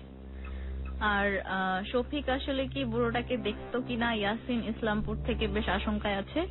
আশঙ্কায় আমিও আছি, আসলে কি দেখতো কি দেখতো না এই প্রশ্নটা তো আমিও করলাম। আমি নিজেও জানি না সে আসলে কি দেখতে পেত কি পেত না, কারণ সব প্রশ্নের উত্তর না দিয়ে শফিকও কিন্তু শেষ পর্যন্ত চলেই গেছে। আর গল্পের মধ্যে অনেক ভয় পেয়েছিল বাদল লিখেছে গাউসিয়া থেকে, শেষে ভয়টা কেটে গিয়েছে। সাইফ খিলগাঁও থেকে লিখেছে কুয়াশা কিন্তু একটা সময় কেটেই যায়, সেই জন্য এটার নাম কুয়াশা। লায়লার এই করুণ মৃত্যুতে ভীষণ শোকাহত, আর এত সুন্দর একটা কাহিনীর জন্য শারমিনকে ধন্যবাদ জানিয়েছে। আমি আমার সব লিসনারদেরকে আন্তরিকভাবে বলতে চাই একটা কথা, যেটা আমাদের 5ম পর্ব, আজকে 5th এপিসোড। আমি এতটা রেসপন্স আশা করিনি। ফার্স্ট অফ অল আমি ভেবেছিলাম কিছুটা সময় হয়তো লাগবে, আশা করছি আগামীতে আরো রেসপন্স পাবো। এবং আমি একটা কথা বলতে চাচ্ছি যে অনেকে কাহিনী পাঠাবেন বলেছেন, প্লিজ আপনারা যদি সত্যিই চান কিছু কাহিনী আমাদের জানাতে, আমরা আসলে জানতে আগ্রহী এবং আমরা সম্প্রচার করতে আগ্রহী, আপনারা অবশ্যই আমাদের সঙ্গে যোগাযোগ করবেন। প্রতি আরেকবার প্লিজ একটু ইমেল অ্যাড্রেসটা বলে। ইমেল অ্যাড্রেস হচ্ছে as soon as possible, যত তাড়াতাড়ি আপনারা পাঠাবেন তত তাড়াতাড়ি আমরা সম্প্রচার করব। কুয়াশা FM 8920, KUSHA কুয়াশা FM 8920@gmail.com, এই হচ্ছে আমাদের ইমেইলের মাধ্যমে লেখার ঠিকানা। আর যারা হাতে লিখে কিংবা হার্ড কপি পৌঁছাতে চান আমাদের কাছে, তারা লিখতে পারেন ABC radio FM 89.2, 99 Kazi Nazrul Islam Avenue, Dhaka trade centre, 3য় তলা, কারওয়ান বাজার, ঢাকা। আর প্রত্যেকে একটা কথা বলছি, ইমেলের মাধ্যমে পাঠান আর পোস্ট করে পাঠান বা নিজে হাতেই দিয়ে যান না কেন, অবশ্যই আপনাদের কন্ট্যাক্ট নাম্বার, অর্থাৎ আপনার মোবাইল নাম্বার বা টেলিফোন লাইন নাম্বারটা অবশ্যই লিখে দেবেন নাম সহ। আর সেই সঙ্গে যদি কোনো সত্যি ঘটনা আপনারা পাঠান তাহলে অবশ্যই উপযুক্ত প্রমাণ সহ পাঠাবেন। হ্যাঁ, উপযুক্ত প্রমাণ সহ, সাক্ষী বা আপনারা দেখেছেন আমরা কিভাবে আয়োজনটা করি, তো সেগুলো লাগবে, সে কন্ট্যাক্ট গুলোর সঙ্গে পাঠাবেন। আচ্ছা, মুন্না বনানী থেকে একটা অ্যাজাম্পশন বা গেস পাঠিয়েছে, সেটা হচ্ছে এমনও তো হতে পারে যে সেই বুড়োটাই শফিককে এসে সব সত্যি বলে দিবে, হুমকি দেয়, এবং এতেই শফিক ভয় পেয়ে। এটাও হতে পারে, এমনও হতে পারে হয়তো সেই বুড়োটাই হয়তো বা একটা কিছু ছিল, বুড়োটা ভূত ছিল কি না ছিল আমি জানি না, হয়তো বুড়োটা লায়লাকেও খুন করেছে, শফিককেও খুন করেছে, সেরকমও একজন আমাকে লিখে পাঠিয়েছিল। হতে পারে, সবই হতে পারে, আজকেরটা হতে পারে। হতে পারে। আর আমাদের সঙ্গে এই মুহূর্তে অনেকগুলো বন্ধু, নয়ন বসুন্ধরা থেকে লিখেছে, ইমদাদ হোসেন অনিক ঢাকা থেকে, রিচার্ড গুলশান থেকে, পলাশ কালীগঞ্জ থেকে। আমার মানে এদের সবার কথাই একরকম, ভয় লাগছে, ভালো লাগছে। ধন্যবাদ এবিসি রেডিওকে জানিয়েছে। মোহাম্মদ শাহপরান সাইফ লিখেছে কুমিল্লা থেকে, রিয়ন ইমন লিখেছে খিলগাঁও থেকে, আব্বাসুদ্দিন শরীয়তপুর থেকে, শাওন রফিক লিখেছে সারিয়াকান্দি বগুড়া থেকে, সামি, স্বর্ণা এবং সাবিহা লিখেছে মুন্সিগঞ্জ থেকে, ব্রাহ্মণবাড়িয়া থেকে জিলানি, প্রাণ শ্রীপুর গাজীপুর থেকে, সুব্রত আছে আমাদের সঙ্গে সীতাকুণ্ড থেকে। শারমিন, আমাদের চট্টগ্রাম এবং কক্সবাজার, বৃহত্তর চট্টগ্রাম এবং কক্সবাজার এলাকার অনেক বন্ধু আজকে আমাদেরকে শুনেছে এবং তাদেরকে আমি আন্তরিক ধন্যবাদ জানাচ্ছি, ভালোবাসা জানাচ্ছি সঙ্গে থাকবার জন্য, এবং অনুরোধ করছি আগামী পর্বগুলোতে যাতে তারা সঙ্গে থাকে। হ্যাঁ, আর জুবাই লিখেছে রাজেন্দ্রপুর ক্যান্টনমেন্ট থেকে, জয় চট্টগ্রাম থেকে, মিথুন লিখেছে মেহেদি হাসান ব্রাহ্মণবাড়িয়া থেকে, আরমান লিখেছে চট্টগ্রাম থেকে, যাত্রাবাড়ি থেকে সাব্বির, কুমিল্লা থেকে সাদেক, তন্ময় মালিবাগ থেকে, আলভি, মৌরি লিখেছে, মামুন কুমিল্লা থেকে, মুমু কুমিল্লা থেকে, হৃদয় যাত্রাবাড়ি থেকে, মালয়েশিয়া থেকে লিখেছে ফেরদৌস আলম সুমন, তৌসিফ এবং বৃতি আছে আমাদের সঙ্গে, ইমরান লিখেছে চাঁদপুরের প্রফেসর পাড়া থেকে, খান আব্দুল চট্টগ্রাম থেকে, তারপরে মামুন, রাশেদ, আনিসা, মাহবুব, শারমিন লিখেছে আমাদের কক্সবাজার থেকে, নূপুর, হৃদয়, রাতুল, 3 জন লিখেছে আমাদেরকে একসাথে, ইমরান হাজীগঞ্জ থেকে, আরিফ শহীদ আছে কক্সবাজার থেকে, সুজন আছে ব্রাহ্মণবাড়িয়া থেকে, সাইফ নাসিরনগর থেকে, চট্টগ্রামের বন্ধু লিমন, নরসিংদী থেকে হাসান ভুইয়া, আব্দুল সবুর, নাইম লিখেছে দোহার থেকে, আসিফ মতিঝিল থেকে, আসিফের সঙ্গে আমরা যোগাযোগ করব কাহিনীর জন্য অবশ্যই।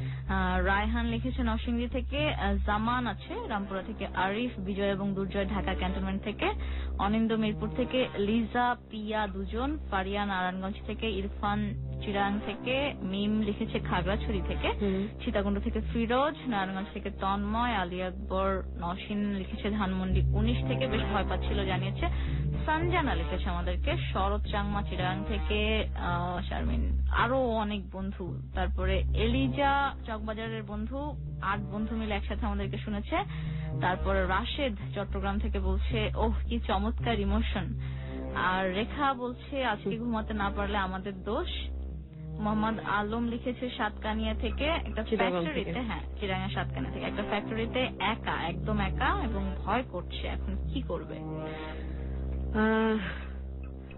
ঘুমিয়ে থাকুন, আর কিছু করার নেই, ঘুমাবার চেষ্টা করুন। যদি ফ্যাক্টরিতে ডিউটি থাকে তাহলে রাত জেগে না ঘুমিয়ে ভয় পেয়ে কাটাতে হবে, কিছু করার নেই। এই আজকে আমাদের ইয়ে ছিল। আর দেশের বাইরে থেকে কোনো বন্ধু শুনছে কি আজকে আমাদেরকে? দেশের বাইরে থেকে প্রচুর বন্ধু, আমাদের নিয়মিত বন্ধু লিখেছে দুবাই থেকে সান আরশাদ, মালয়েশিয়া থেকে ফেরদৌস আলম সুমন বলেছে, মালয়েশিয়া থেকে সান আরশাদ বলেছে স্যাড স্টোরি শুনে মনটা অন্যরকম হয়ে গেল। তারপর ফ্লিক্সবার্গ থেকে চঞ্চল লিখেছিল আমাদের নেটওয়ার্কের সমস্যার জন্য খুব ভালো মতো শুনতে পারছে না। আমাদের সঙ্গে আছে আপার বাড়ি থেকে দুলা ভাই, আমি মিস করি নাই, খুব ভালো হচ্ছে। ও শুনুন আজ বাসায় যাওয়ার সময় বাম দিক দিয়ে পেছনে তাকাবেন না, সাবধান। আমি বাম দিকেও পেছনে তাকাবো না, ডান দিক দিয়েও পেছনে তাকাবো না, উল্টেও তাকানোর চেষ্টা করবো না আমরা। আর যাই হোক, নভেল বলছে উত্তরা থেকে আজকে খুদে বার্তা দেবে না এরকম ভেবেছিল, পুরোটা শুনবে কিন্তু ঘটনা শুনে মেসেজ দিতে বাধ্য হয়েছে। অনেক সুন্দর একটা গল্প, লজিক্যাল একটা গল্প, ধন্যবাদ। এবং কুয়াশা ইজ দ্য বেস্ট। আমি সবচেয়ে বেশি ধন্যবাদ জানাতে চাই পুরো কুয়াশা টিমকে, যাদেরকে ছাড়া কোনোভাবেই এই আয়োজন আমার পক্ষে করা সম্ভব হতো না, এবং এবিসি রেডিওর কর্তৃপক্ষকে আমি ধন্যবাদ জানাতে চাচ্ছি। এবং আমার মনে হয় আজকে আমরা বিদায় নিয়ে নিই, এই ভয়ের রেস্টটা থাকুক, কুয়াশা থাকুক, আজকে থাকুক না, আজকে সারা রাত কুয়াশা, কালকে সকালে ভোর হবে, তখন কুয়াশা কেটে যাবে, তখন মনেও পড়বে না আজকে রাতে কি হয়েছিল। তবে হ্যাঁ, আগামী সোমবার কিন্তু আবারও আসছি কুয়াশা নিয়ে, আমি এবং ব্রতী। সে পর্যন্ত এবিসির সঙ্গেই থাকবেন, আর আমার সঙ্গে আবারও কথা হচ্ছে পরশুদিন, অর্থাৎ বুধবার দুপুর 3টার খবরের পর লাকলা থেকে। শুভরাত্রি। শুভরাত্রি।